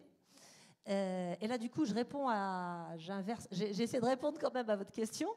Comment l'Europe peut aider au développement de l'économie maritime? L'économie maritime, elle ne peut pas se développer sur certains secteurs si la mer n'est pas en bonne santé. Donc, on était censé, au travers de la directive cadre stratégie pour le milieu marin, de retrouver la bonne santé des écosystèmes marins et côtiers en 2020. On ne l'a pas retrouvé.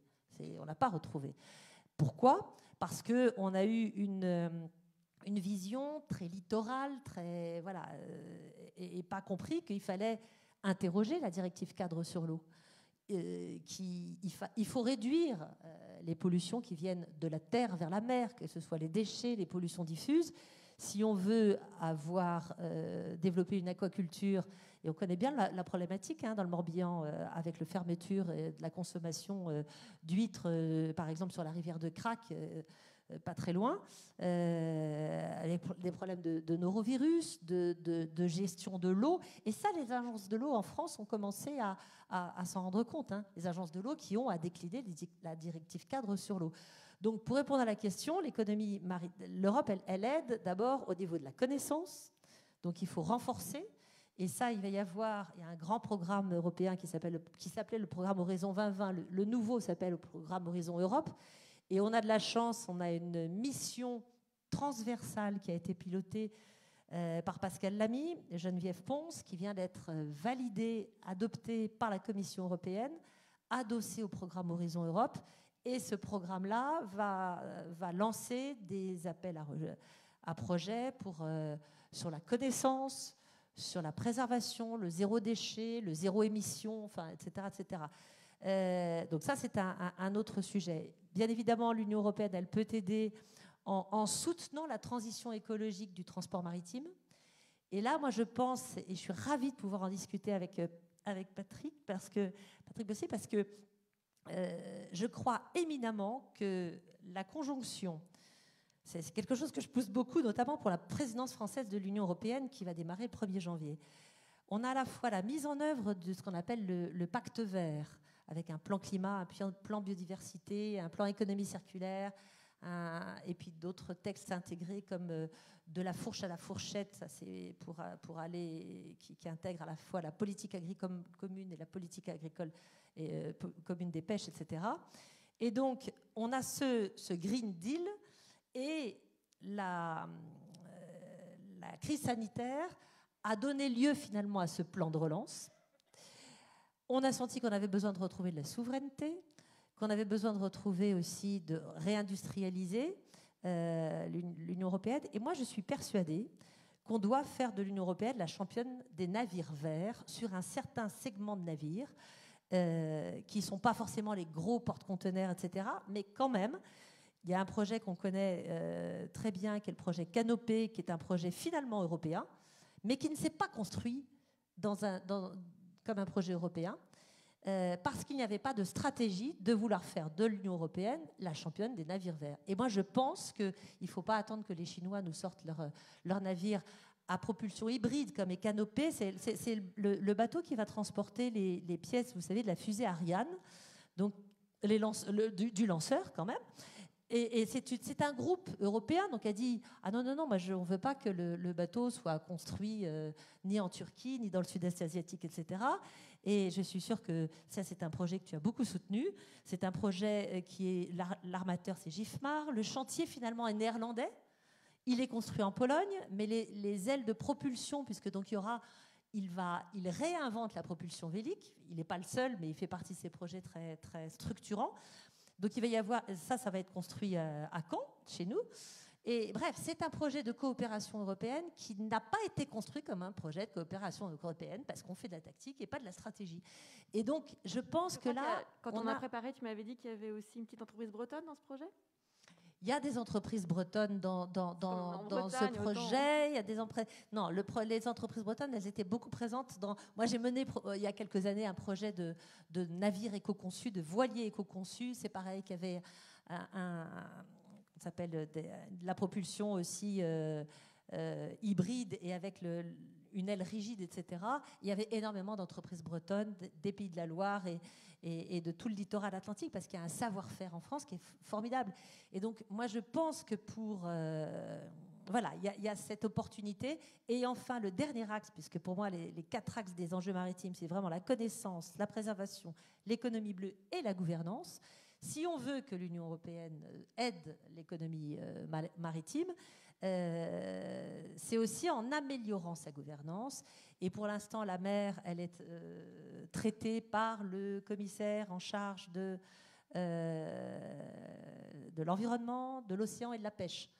On a essayé de lui mettre que l'océan, et moi, j'ai essayé de passer le message que le vice-président de la Commission européenne devrait être le vice-président en charge, pas uniquement qu'en charge du climat, en charge des grands enjeux maritimes. Et de la même manière, parce que je n'ai pas répondu à la partie de ta question, qu'est-ce que fait le Parlement européen? Tu as vu que la députée européenne que je suis, elle essaie de faire monter le niveau de la mer dans tous les textes européens. Ça, c'est un sacré challenge, mais j'y arrive à petits pas.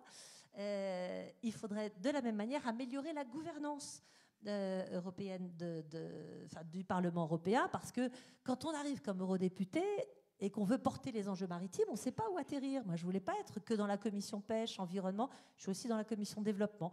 J'essaie de faire comprendre que les enjeux européens, c'est aussi des enjeux de nos accords avec les pays en développement. J'essaie de faire comprendre que les populations, elles se développent surtout sur les régions littorales. Il y a tout l'enjeu des accords de pêche et de la pêche INN, enfin la pêche illicite, etc. Il y a tous les enjeux que décrivait l'amiral dans le golfe de Guinée, mais il y a plus largement, enfin les Chinois, ils ne sont pas qu'en train de développer des navires militaires. Ils sont répartis sur la flotte de pêche chinoise. Elle est au bord de toutes les ZEE. Ça, c'est les préfets maritimes et les amiraux qui vous l'expliqueront. Enfin, pour terminer, moi, un des sujets et ma conviction, c'est qu'il faut embarquer tout le monde dans cette affaire, que à la fois la préservation et l'avenir de l'humanité avec la mer, elle est de notre responsabilité individuelle et collective. Vous savez, moi, ça fait 30 ans que j'ai traversé l'Atlantique en solitaire pour la première fois. Il y a 30 ans, déjà, j'ai vu des déchets en plein milieu de l'Atlantique. Et c'est ça l'origine de mon engagement. Je faisais de la plongée, je savais qu'elle était vivante, mais là, je me suis quand même pris une grande claque. Et j'ai senti ce sentiment de responsabilité individuelle et collectif, et qui est celui que j'essaie de faire partager aujourd'hui au travers d'un appel qu'on a lancé il y a 3 ans pour que l'océan, au niveau des Nations Unies, soit reconnu comme un bien commun. J'ai lancé cet appel avec Audrey Blier, qui préside l'Institut français de la mer, et Françoise Gaille, qui est notre grande dame de l'océanographie française. Et aujourd'hui, nous proposons, et j'en finirai par là, que dans le cadre du One Ocean Summit que le président de la République a annoncé, qui aurait lieu mi-janvier quelque part en France, peut-être quelque part en Bretagne, vraisemblablement. Il y a un peu lobby à faire, chers amis bretons. On pousse cette idée pour renforcer, améliorer la gouvernance mondiale de l'océan, qu'on crée des COP océan, comme on a une COP climat, une COP biodiversité, plutôt que d'avoir des négociations soit sectorielles, soit géographiques, un peu dispersées, etc., qu'on remette de la stratégie au niveau international. Et les scientifiques ont cette belle idée de créer une espèce de GIEC de l'océan, baptisé l'AIPOC. Ça, c'est une belle idée de Françoise. Voilà, j'espère que j'ai répondu à ta question. Merci, chère Catherine. Je demande à la régie de passer sur Zoom. Cher Frédéric, je vous présente rapidement, puis ce sera à vous. Donc Frédéric, vous venez de la marine marchande et vous avez entre autres été pilote du port de Rouen. De 2009 à 2016, vous avez été président de la Fédération française des pilotes maritimes et vice-président de l'Association internationale des pilotes maritimes. À ce titre, vous avez siégé à l'Organisation maritime internationale, l'OMI, pendant 6 ans. Donc bravo, chapeau. Cocorico, on peut dire. En 2016, sous l'impulsion du président Macron, vous avez créé avec le secrétaire général à la mer le comité France Maritime, dont l'objectif est de doubler le nombre d'emplois dans le secteur maritime d'ici la fin 2030 en France. Donc vous voyez, les jeunes, il y a du travail dans le maritime. Vous avez également créé l'association France Cyber Maritime, dont on parlera tout à l'heure dans la deuxième table ronde. Vous siégez à de nombreuses institutions marines, c'est impressionnant. J'en ai juste sorti deux que j'affectionne particulièrement. La SNSM, donc la Société nationale des sauveteurs en mer, qui a besoin de vos dons pour nous sauver sur la mer. Malheureusement, sans dons, ça ne marche pas. Voilà, j'ai un petit coup de pub. Et l'IFREMER, l'Institut français de la recherche pour l'exploitation de la mer. Donc je vous ai invité avec votre double casquette actuelle, qui est donc président du cluster maritime français et vice-président du cluster maritime européen. Donc ma première question est la suivante. Pourriez-vous nous dresser un panorama économique et maritime européen, s'il vous plaît? Je vous laisse la parole. Merci Marie-Laure, merci de cette présentation. Bonjour à toutes et à tous et surtout un bonjour très particulier à mes trois camarades, à mes trois autres camarades de plateau qui, comme l'a dit Pierre-François, on se connaît bien, on travaille très très fréquemment ensemble et évidemment, comme je vais vous parler de cluster maritime français et du cluster maritime européen, je précise que Patrick Boissier est l'un des fondateurs du cluster maritime français et qu'il a été mon vice-président pendant de très nombreuses années et qu'il m'a aidé à faire mes premiers pas dans ce monde complexe de l'économie maritime. Moi, je vais vous parler de croissance bleue, de Blue Growth. C'est en 2012, à Limassol, que l'Union européenne, la Commission européenne, a lancé le programme Blue Growth, croissance bleue, qui donc vise à un développement durable des activités maritimes. Ce développement durable s'appuyant sur les trois piliers de la croissance, c'est-à-dire l'environnement, l'économie et le social. Dans ce programme de croissance bleue, en fait, ça voulait dire quoi? Ça voulait dire que le développement économique de notre, alors c'est pas un continent, j'ai bien entendu Pierre-François, donc de notre Europe, passait par l'économie bleue, parce que c'était l'un des principaux leviers de croissance de notre pays. Et toujours dans ce programme, il était reconnu qu'il y avait des filières traditionnelles qu'il fallait continuer à soutenir, à encourager, etc., mais aussi des filières émergentes de l'économie maritime. Et c'est peut-être sur ce plan-là que je voudrais m'arrêter. Catherine Chabot les a quasiment citées toutes il y a quelques minutes. En reprenant aussi, avant de rentrer dans le détail de ces filières, le fait que l'Europe est effectivement à la première, alors c'est pas la zone économique parce qu'elles sont responsables des États, mais à la première surface économique maritime au monde, et que la France lui apporte une surface économique qui est complètement désaxée, c'est-à-dire que l'Europe n'est surtout pas, l'Europe en tant que terre, en tant que pays n'est pas au centre. Si on regarde finalement la carte maritime de l'Europe vue de la mer, le barycentre est quelque part au milieu du Pacifique. Pourquoi? Parce que la France apporte cette énorme zone économique exclusive qu'on a citée et dont plus de 50% est apporté par la Polynésie française et plus de 40% est apporté par la Nouvelle-Calédonie. Donc les 10% qui restent globalement, eux sont en fait le littoral et la zone économique exclusive qui borde notre métropole et le continent européen. Et donc, il faut bien voir que nous avons vraiment un domaine absolument extraordinaire. Et maintenant que nos amis anglais nous ont quittés, la France est devenue le premier pays maritime en Europe sur le plan de l'économie maritime.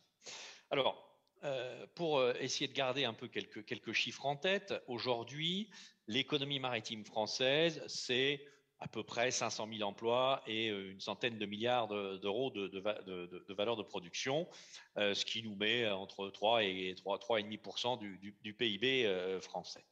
Donc on voit que c'est quand même un secteur qui pèse très lourd.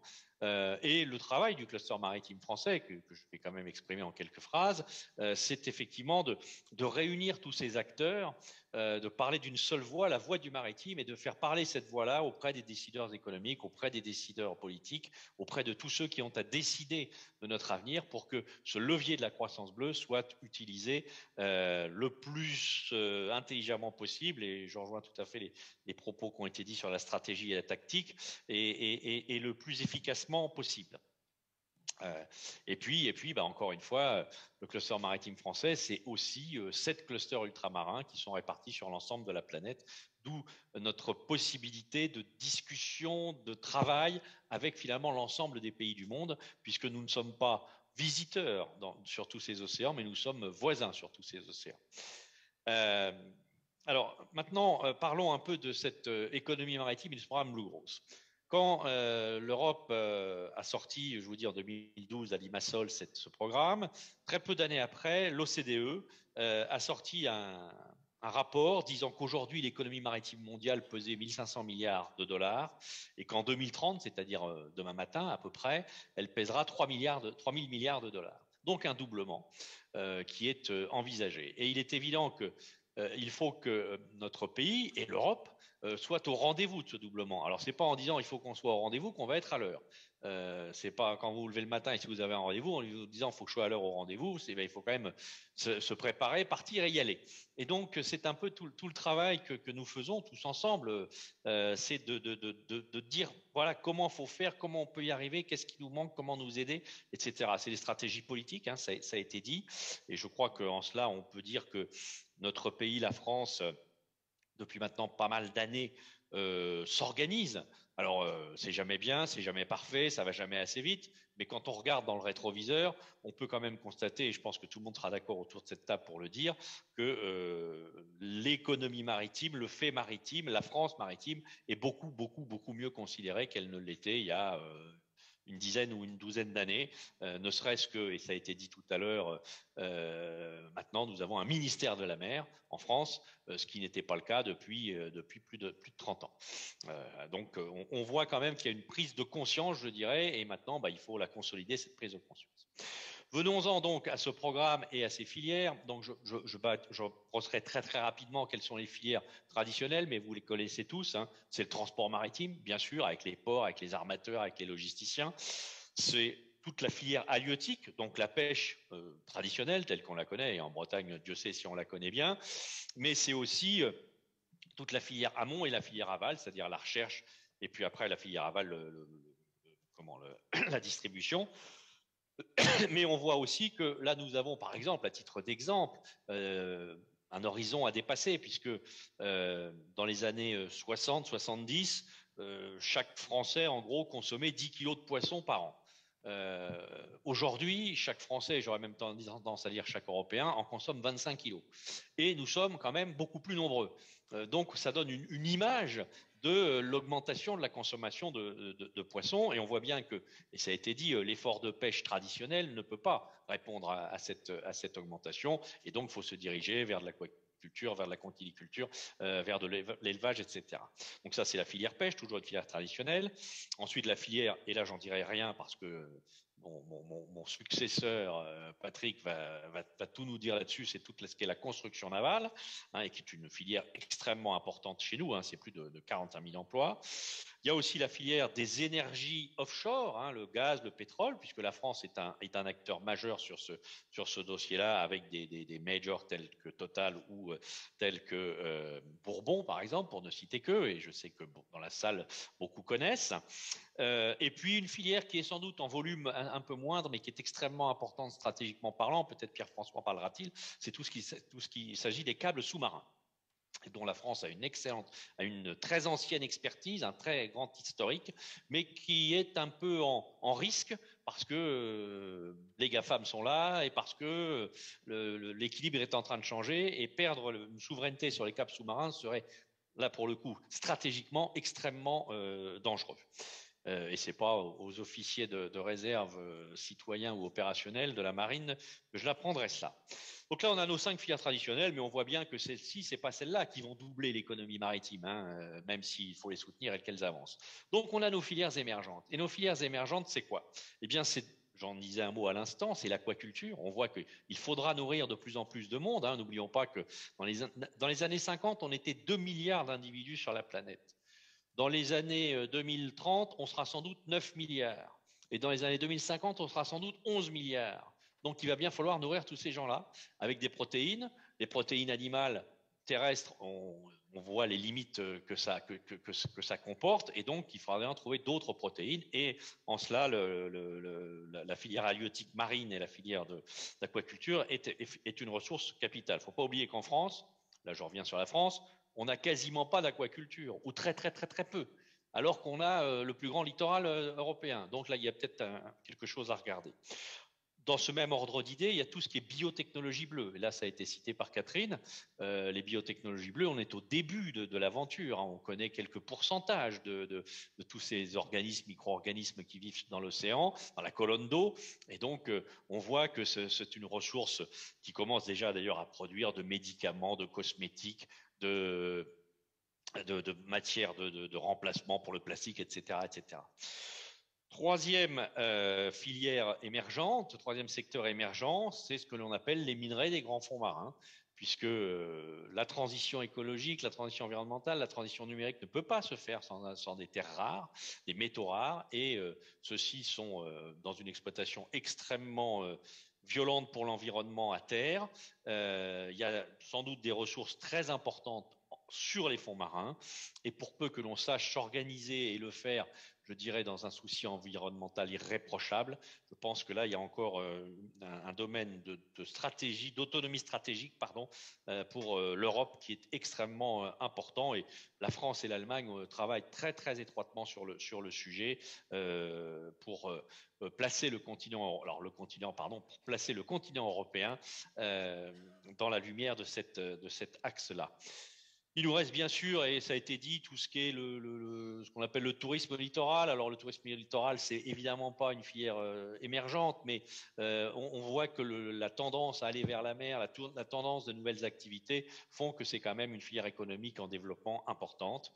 Et puis, et je terminerai par là, sur les filières traditionnelles, les énergies marines renouvelables, puisque c'est une filière énergétique qui doit absolument contribuer au mix énergétique. Quand je parle bien au mix énergétique, il n'est pas question de tout faire en énergie renouvelable. Enfin, je ne veux pas opposer le nucléaire avec les énergies renouvelables. Ce sont un mix énergétique auquel il faut qu'on aboutisse. Mais vu de la fenêtre du cluster maritime français et du cluster maritime européen, les énergies marines renouvelables, si c'est une filière énergétique, c'est aussi une filière maritime, parce que c'est du personnel, ce sont des navires à construire, ce sont des navires à armer, ce sont des marins à former, et c'est du travail en mer. Et donc c'est une source d'emploi pour le marin, pour les marins, extrêmement importante. Voilà, en gros, et en étant très rapide, ce panorama de qu'est-ce que c'est que l'économie maritime française et européenne. Juste pour terminer, qu'est-ce qu'il nous faut? Il nous faut effectivement être plus ensemble. Il nous faut effectivement des financements européens, aller les chercher, les simplifier. Il nous faut effectivement du soutien à l'innovation, les programmes, et Catherine les a cités, que ce soit le programme Starfish ou que ce soit les programmes prioritaires de recherche. Et puis, il faut effectivement que, comme en France, l'Europe se rende compte de cette richesse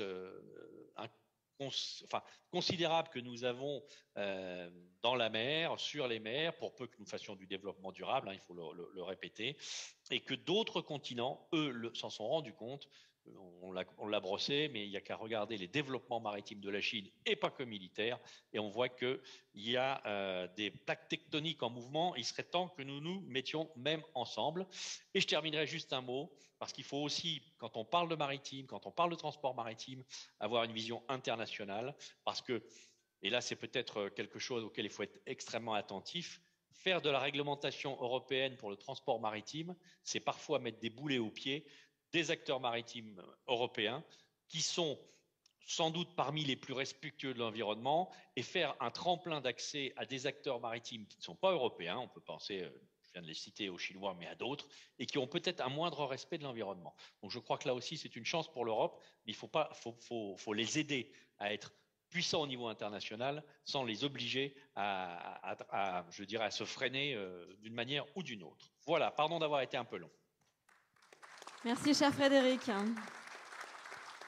Alors, last but not least, Monsieur Patrick Boissier, vous êtes un très très grand capitaine de l'industrie française.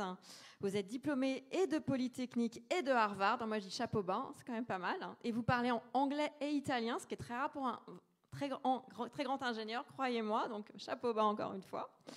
Vous êtes passé par Péchinet, Cégélec, mais surtout vous êtes ici parce que vous avez dirigé les chantiers de l'Atlantique, qui à l'époque était la division marine de Alstom, puis de DCNS, donc la direction des constructions navales et systèmes, qui est devenue Naval Group. À ce titre, vous dirigez le GICAN, qui est le groupement des industries navales de France, donc vous aviez un très beau panorama de l'industrie navale française.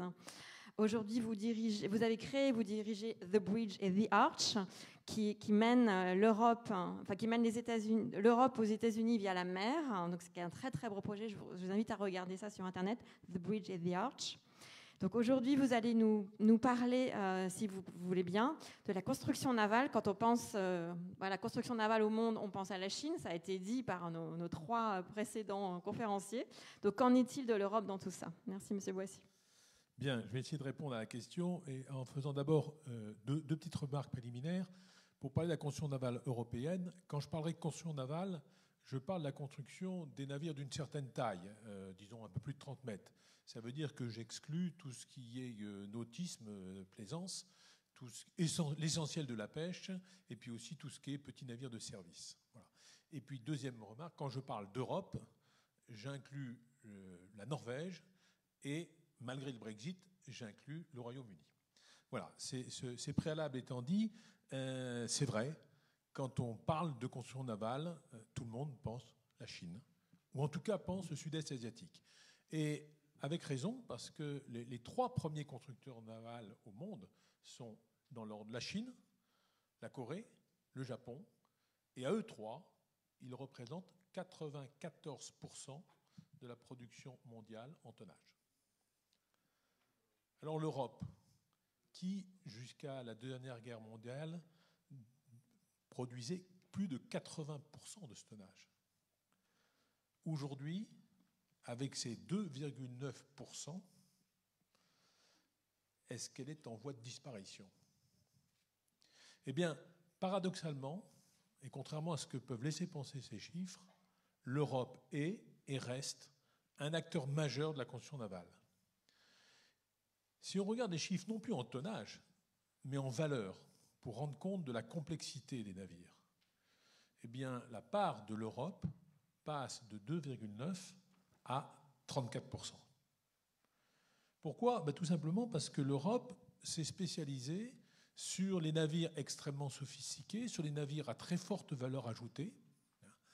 Ce sont essentiellement ce qu'on appelle les non-cargo vessels, c'est-à-dire les navires qui ne transportent pas des marchandises.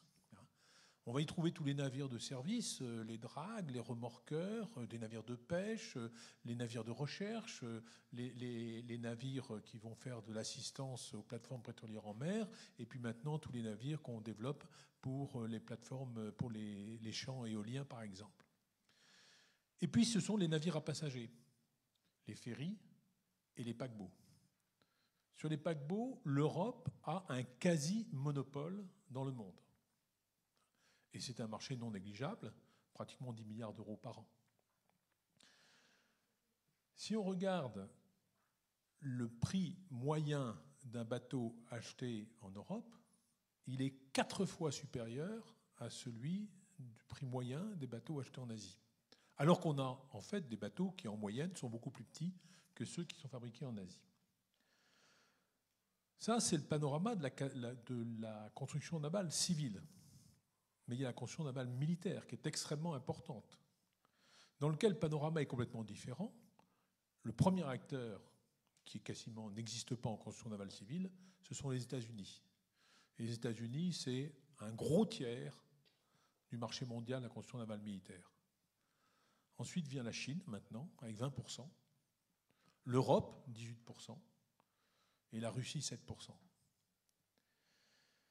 Donc vous voyez que l'Europe, que ce soit dans le civil ou dans le militaire, a une part significative et une part très importante. Et deux éléments viennent encore renforcer cette part. Le premier, c'est que tous les chiffres que je vous ai donnés sont les chiffres de la construction neuve. Il faut y ajouter toute l'activité qui a trait à la maintenance, à la réparation navale, et celle-là, elle se fait plutôt dans les zones où les bateaux opèrent. Et donc en Europe, on a un poids qui est à la mesure du nombre de navires qui opèrent dans les eaux européennes, qui est beaucoup plus important que le poids sur la construction neuve. Et puis le deuxième élément qui renforce ce poids de l'Europe, c'est que les équipementiers européens, ceux qui fabriquent tous les systèmes que l'on va mettre dans les navires, ont une position forte au niveau mondial, exportent énormément et exportent en particulier en Asie. Et donc une partie de la valeur ajoutée des navires faits en Asie ou construits en Asie revient en fait à des producteurs européens.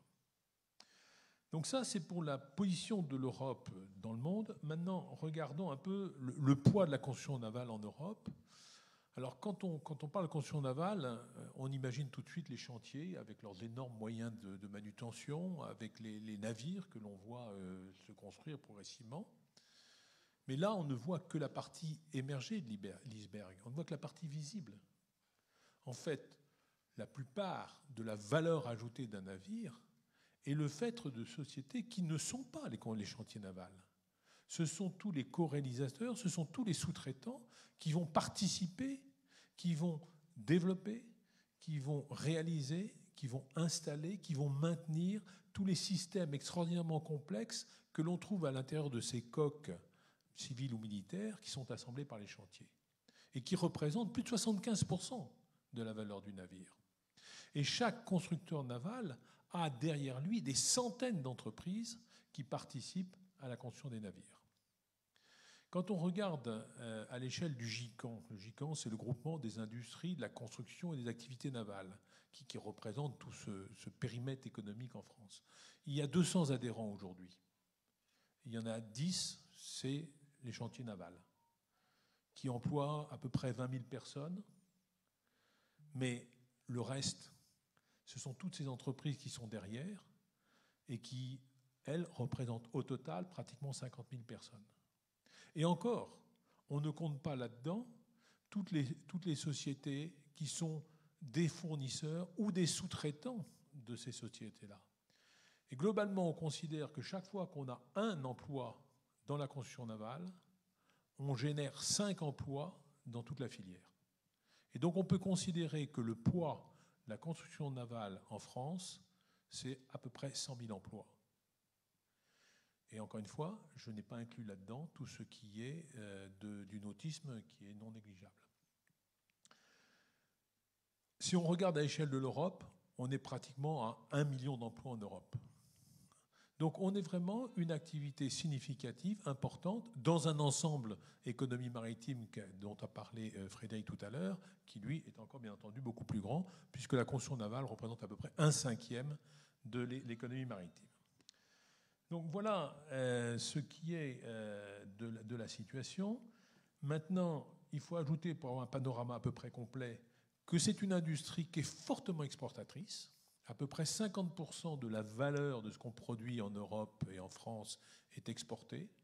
75% pour la construction navale civile, 20 à 25% pour la construction navale militaire. Et donc on a donc une activité qui reste extrêmement forte, qui garde un rôle mondial de premier plan, mais qui est soumis à des menaces. Et ces menaces, j'en citerai au moins 3. La première, c'est qu'on fait face à une concurrence accrue, même dans le domaine qui est le domaine d'excellence de la construction navale européenne, que sont les navires les plus sophistiqués. Les Chinois viennent de produire leur premier paquebot. Oh, il est loin de valoir ceux que nous faisons en Europe. Mais quand on voit la vitesse à laquelle évolue la Chine, la vitesse à laquelle ils sont passés, pour prendre un domaine que l'amiral connaît bien, des sous-marins qui faisaient un bruit d'orchestre symphonique à aujourd'hui des sous-marins qui sont quasiment au niveau des meilleurs, on peut quand même se poser des questions sur le marché des paquebots, alors que l'essentiel du développement de la croisière va se faire en Asie. Deuxième concurrence, c'est dans le domaine militaire. L'export dans les pays qui n'ont pas la capacité de construire eux-mêmes leur flotte de surface ou sous-marine a jusqu'à présent été l'apanage de la construction européenne et aussi de la Russie quand il s'agit de sous-marins. Mais maintenant, on voit émerger des nouveaux concurrents. La Chine, encore une fois, la Corée, la Turquie. Voilà des domaines qui étaient des domaines d'excellence de l'Europe où on fait face à une concurrence qui devient de plus en plus difficile. Et elle devient de plus en plus difficile parce que dans certains pays, et encore une fois la Chine pour ne pas la nommer, il y a des aides massives qui sont données, alors que l'Europe s'est obligée à couper toute subvention à la construction navale au début des années 2000. Et donc, quelquefois, on ne se bagarre pas à armes égales. Le deuxième défi, c'est celui du marché essentiel des paquebots, dont je vous ai dit qu'on faisait face maintenant peut-être à une nouvelle concurrence, mais on vient de subir une crise comme la construction navale n'en a jamais connue. Le Covid a arrêté tout simplement tous les paquebots pendant 1 an. Or, la croisière est un métier qui se développe de façon continue et considérable, mais on n'a jamais connu une crise pareille. Alors moi, je suis confiant sur l'avenir de la croisière. Ça continuera à se développer parce que c'est le mode de vacances le plus attractif, celui qui a le plus fort taux de satisfaction, et que le nombre de gens qui font de la croisière aujourd'hui est encore extrêmement limité. Donc le potentiel de développement est considérable. Mais les commandes. Alors aujourd'hui, les chantiers ont encore un carnet de commandes important et ils ont négocié, c'était un commun intérêt, un certain étalement des commandes avec les armateurs. Mais est-ce que les armateurs vont continuer à recommander des navires assez vite? Ce n'est pas certain. Donc là, il y a un risque fort.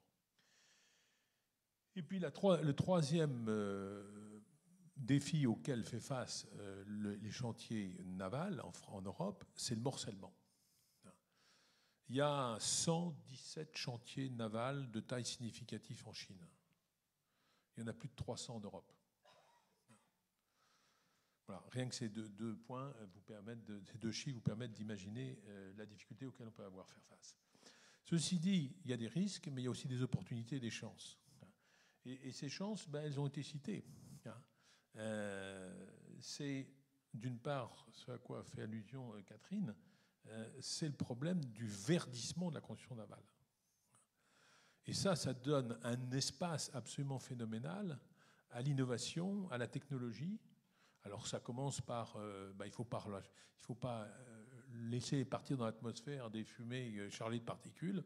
Donc on va mettre des scrubbers, on va laver les fumées. Et puis après, ça passe comment est-ce qu'on fait pour ne pas les émettre. Donc technologie sur les moteurs. Et puis ensuite, on commence par regarder le combustible. Alors on va le remplacer, le fuel, par des fuels plus propres, mais surtout on va commencer par le remplacer par du gaz. Et propulser des navires au gaz, ça paraît assez évident. Mais la technologie de stockage du gaz à bord des bateaux n'est pas si facile que ça. Et puis ça nécessite toute une infrastructure pour pouvoir fournir ces navires en gaz liquéfié. Et donc là aussi, des opportunités pour la construction navale. Ensuite, il y a l'étape suivante, c'est les navires purement électriques. Et donc tout ce qui sera pile à combustible. Et les problèmes de génération d'hydrogène, qui doit être de l'hydrogène vert, bien entendu. Et puis enfin, et Catherine y a fait allusion, il y a l'étape supérieure, c'est plus d'énergie, si ce n'est d'énergie renouvelable, et tout ce qui est propulsion à voile. Catherine a cité l'exemple de Canopée, mais il y a beaucoup d'autres exemples actuellement de développement, et je suis absolument certain que dans quelques années, ou quelques dizaines d'années, on reverra naviguer une partie des navires, pas forcément totalement à la voile, mais en tout cas fortement assistés par le vent. Voilà. Et puis dernière opportunité, là aussi elle a été citée, c'est le marché des EMR, parce que les énergies marines renouvelables, ça nécessite énormément d'infrastructures en mer, ça nécessite des navires, ça nécessite des installations spécialisées, Et la construction navale est là aussi pour y répondre. Et on voit aujourd'hui de près des chantiers navals, que ce soit à Saint-Nazaire, que ce soit à Brest, toute une industrie se développer pour monter ces éoliennes et puis ensuite pour aller les installer au large. Voilà. Merci, Monsieur Boissier. J'avais une petite question à répondre très rapidement. On parle beaucoup du Airbus pour la coopération européenne pour les avions. Qu'en est-il du Airbus naval? En très très court, hein, parce qu'on a plus. En très court. Alors, Airbus naval, c'est une très mauvaise formulation pour une très bonne question. Une bonne question, parce que vraiment, la question de... J'y ai fait une petite allusion rapidement. La question du morcellement de la construction navale en Europe est une vraie question. Une mauvaise comparaison, parce que Airbus s'est fondé sur quoi? Airbus s'est fondé sur la capacité de faire ensemble des avions en série. C'est facile, des avions, il y en a... allez, Airbus fait quoi? 5 types d'avions. Bon. Et il est produit par centaines d'exemplaires chaque année. Et puis on peut produire les fuselages en France, les queues en Allemagne, les ailes en Grande-Bretagne, et assembler tout ça à Toulouse ou ailleurs. Bon. Donc ça c'est relativement facile. Quand il s'agit de construction navale, c'est beaucoup plus difficile. D'abord parce qu'il n'y a pas de grande série. On ne fait pas des centaines de bateaux identiques, surtout quand on parle de navires spécialisés ou sophistiqués comme ceux qu'on fait en Europe. Ensuite, quand on voit comment travaille un chantier naval, certains d'entre vous connaissent peut-être Saint-Nazaire et ont déjà vu comment on réalisait ces bateaux, il n'est pas pensable de dire on va faire la moitié du bateau avant à un endroit et la moitié arrière à un autre, ou le haut quelque part et le bas à un autre endroit. Donc, la comparaison avec l'Airbus n'est pas la bonne comparaison. Par contre, c'est vrai, il faut absolument qu'on arrive à faire des alliances, à regrouper, et c'est très difficile parce que la construction navale est peut-être l'un des rares métiers, l'une des rares industries dans lequel il n'y a pas les leviers qui permettent de développer des synergies. Toutes les industries, on passe le temps à regrouper, à restructurer, parce que chaque fois, on va être plus efficace. On va être plus efficace parce qu'on fait des séries plus longues, on va être plus efficace parce qu'on a des outils plus importants, on va être plus efficace parce qu'on va partager la recherche, on va être plus efficace parce qu'on va avoir un volume d'achat plus important. Pratiquement aucune de ces critères ne s'applique à la construction navale. Et en plus, il y a des freins énormes, parce que la construction navale, c'est une industrie qui est concentrée dans des endroits. Que serait Saint-Nazaire sans la construction navale? Que serait Brest sans la construction navale militaire? Et il n'y a pas un pays qui accepte de devoir fermer un site pour pouvoir regrouper avec un autre et faire un site beaucoup plus gros. On l'a vécu dans les années 80 en France, quand on a fermé tous les sites du sud de la France et Dunkerque, etc. Mais c'est extrêmement difficile à faire. Et quand on regarde le militaire, dans le militaire, nous on est content quand on fait une série de 8 frégates Freme. Les Américains, ils viennent de mettre en service la 70e Harley Burke.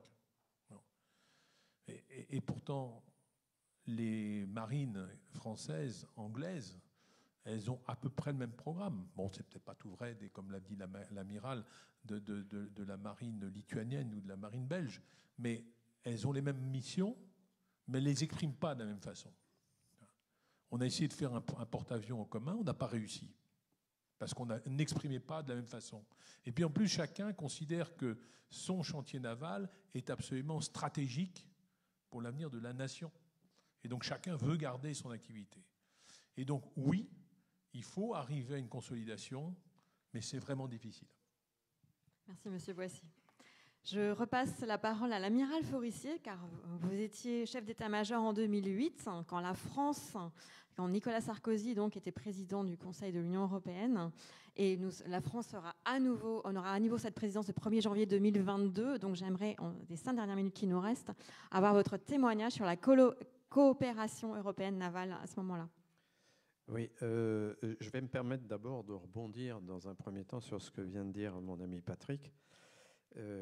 Juste pour vous passer un petit message, il vient de vous expliquer que la comparaison entre l'industrie aéronautique et l'industrie navale n'était pas pertinente.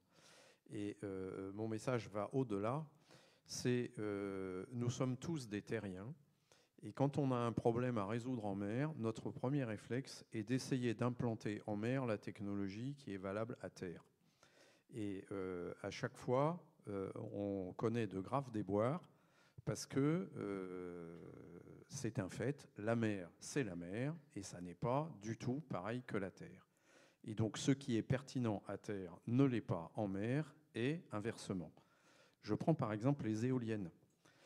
Le problème des éoliennes en mer aujourd'hui, c'est qu'on a pris des éoliennes terrestres et qu'on est en train d'essayer de les mettre en mer. Et on a mis du temps avant de s'apercevoir que l'éolienne plantée dans le champ, c'est peut-être pas aussi pertinent que de vouloir la planter en mer. Alors Dieu merci, maintenant, on commence à travailler sur des éoliennes flottantes. Et moi, je connais des industriels bretons, qui pensent qu'on peut exploiter l'énergie du vent en mer avec autre chose qu'une hélice à 3 pales qui fait 50 mètres de diamètre. Mais dans l'inconscient collectif, une éolienne, ça a une photo et tout le monde veut reproduire la même chose. Et chaque fois qu'on a essayé de transposer, on a dépensé beaucoup d'argent, on a perdu beaucoup de temps et souvent pour un résultat qui n'est pas bon. Un exemple que je connais bien, les avions embarqués. Dans aucun pays du monde, on n'a jamais réussi à navaliser un avion existant. Tous les avions embarqués sur porte-avions ont été conçus comme avions embarqués au départ, et après, ils ont été transformés en avions terrestres. Mais chaque fois qu'on a essayé de faire l'inverse, on n'a pas réussi. Donc, mon message, il est clair, c'est il faut à la mer développer des solutions qui sont des solutions maritimes et non pas des solutions terrestres transposées. Et puis maintenant, je réponds à la question de Marie-Laure. Merci de me l'avoir posée. C'est juste un témoignage. Moi, j'ai vécu cette époque absolument fantastique de la préparation de la présidence française de 2008, et j'espère que ceux qui le font en ce moment auront les mêmes satisfactions que nous. Alors, nous avions eu un alignement de planètes absolument formidable, dont Catherine a parlé, c'était le Grenelle de la mer. Moi, je fais partie des gens qui ont été transformés aussi par le Grenelle de la mer.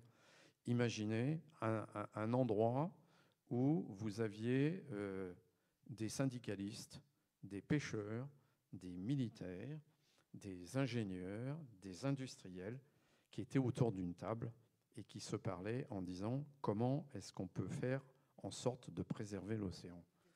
Hein, voilà, tout un tas de gens. Et on a découvert des choses absolument invraisemblables, comme en particulier le geste le plus nocif pour l'océan, c'est la saleté que vous videz dans un ruisseau, dans les Hautes-Alpes, au fond de votre jardin, et qui va finir par atterrir à la mer.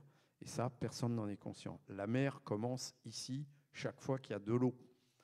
Et donc, on était dans cette dynamique-là du Grenelle de la mer, où on s'est tous investis à 500% parce qu'on trouvait ça absolument formidable. Et en même temps, on préparait la présidence française de l'Union européenne. Et là, on a réussi à avoir une vision stratégique. C'est ce qui a conduit au fameux discours du président au Havre, qui reste inscrit dans les mémoires. Mais heureusement, depuis, il y a eu d'autres présidents et d'autres discours tout aussi fondateurs, et en particulier le dernier du président actuel, qui est à lire avec beaucoup d'intérêt et qui d'ailleurs a été prononcé aux Assises de la mer organisées par le cluster maritime française à Nice il y a quelques semaines à peine. 2 semaines, oui. Voilà. Et là, on a compris qu'en étant tous unis, non seulement en France, mais aussi en Europe, et qu'en essayant de partager une vision à long terme commune, on pouvait faire des pas de géant. Et donc, c'est ce témoignage que je voulais vous apporter. Alors, dans l'équipe de France, moi, j'ai eu la chance de travailler avec 3 acteurs principaux dans la sphère dans laquelle j'ai évolué, qui était le secrétaire général de la mer, qui à l'époque était Jean-François Tallec, et puis le président du cluster maritime français de l'époque, qui était Francis Valla. Et à tous les 3, d'abord on a appris à se connaître, on a appris à travailler ensemble, et on a porté ensemble des sujets qui, après, ont été repris par l'Europe. Et ça, c'est notre plus grande fierté. Merci, Amiral. Écoutez, notre temps imparti est terminé, donc je remercie 1000 fois nos invités. Vous avez vu, c'était du très, très, très, très haut niveau. Mais la conférence d'après sur la cyber va aussi être du haut niveau. Donc, il y a une courte pause de 20 minutes, je crois, et rendez-vous dans une demi-heure ici.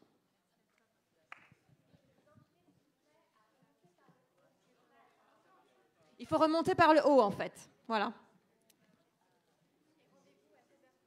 16h20 ici, de retour pour la cyber. Merci à tous.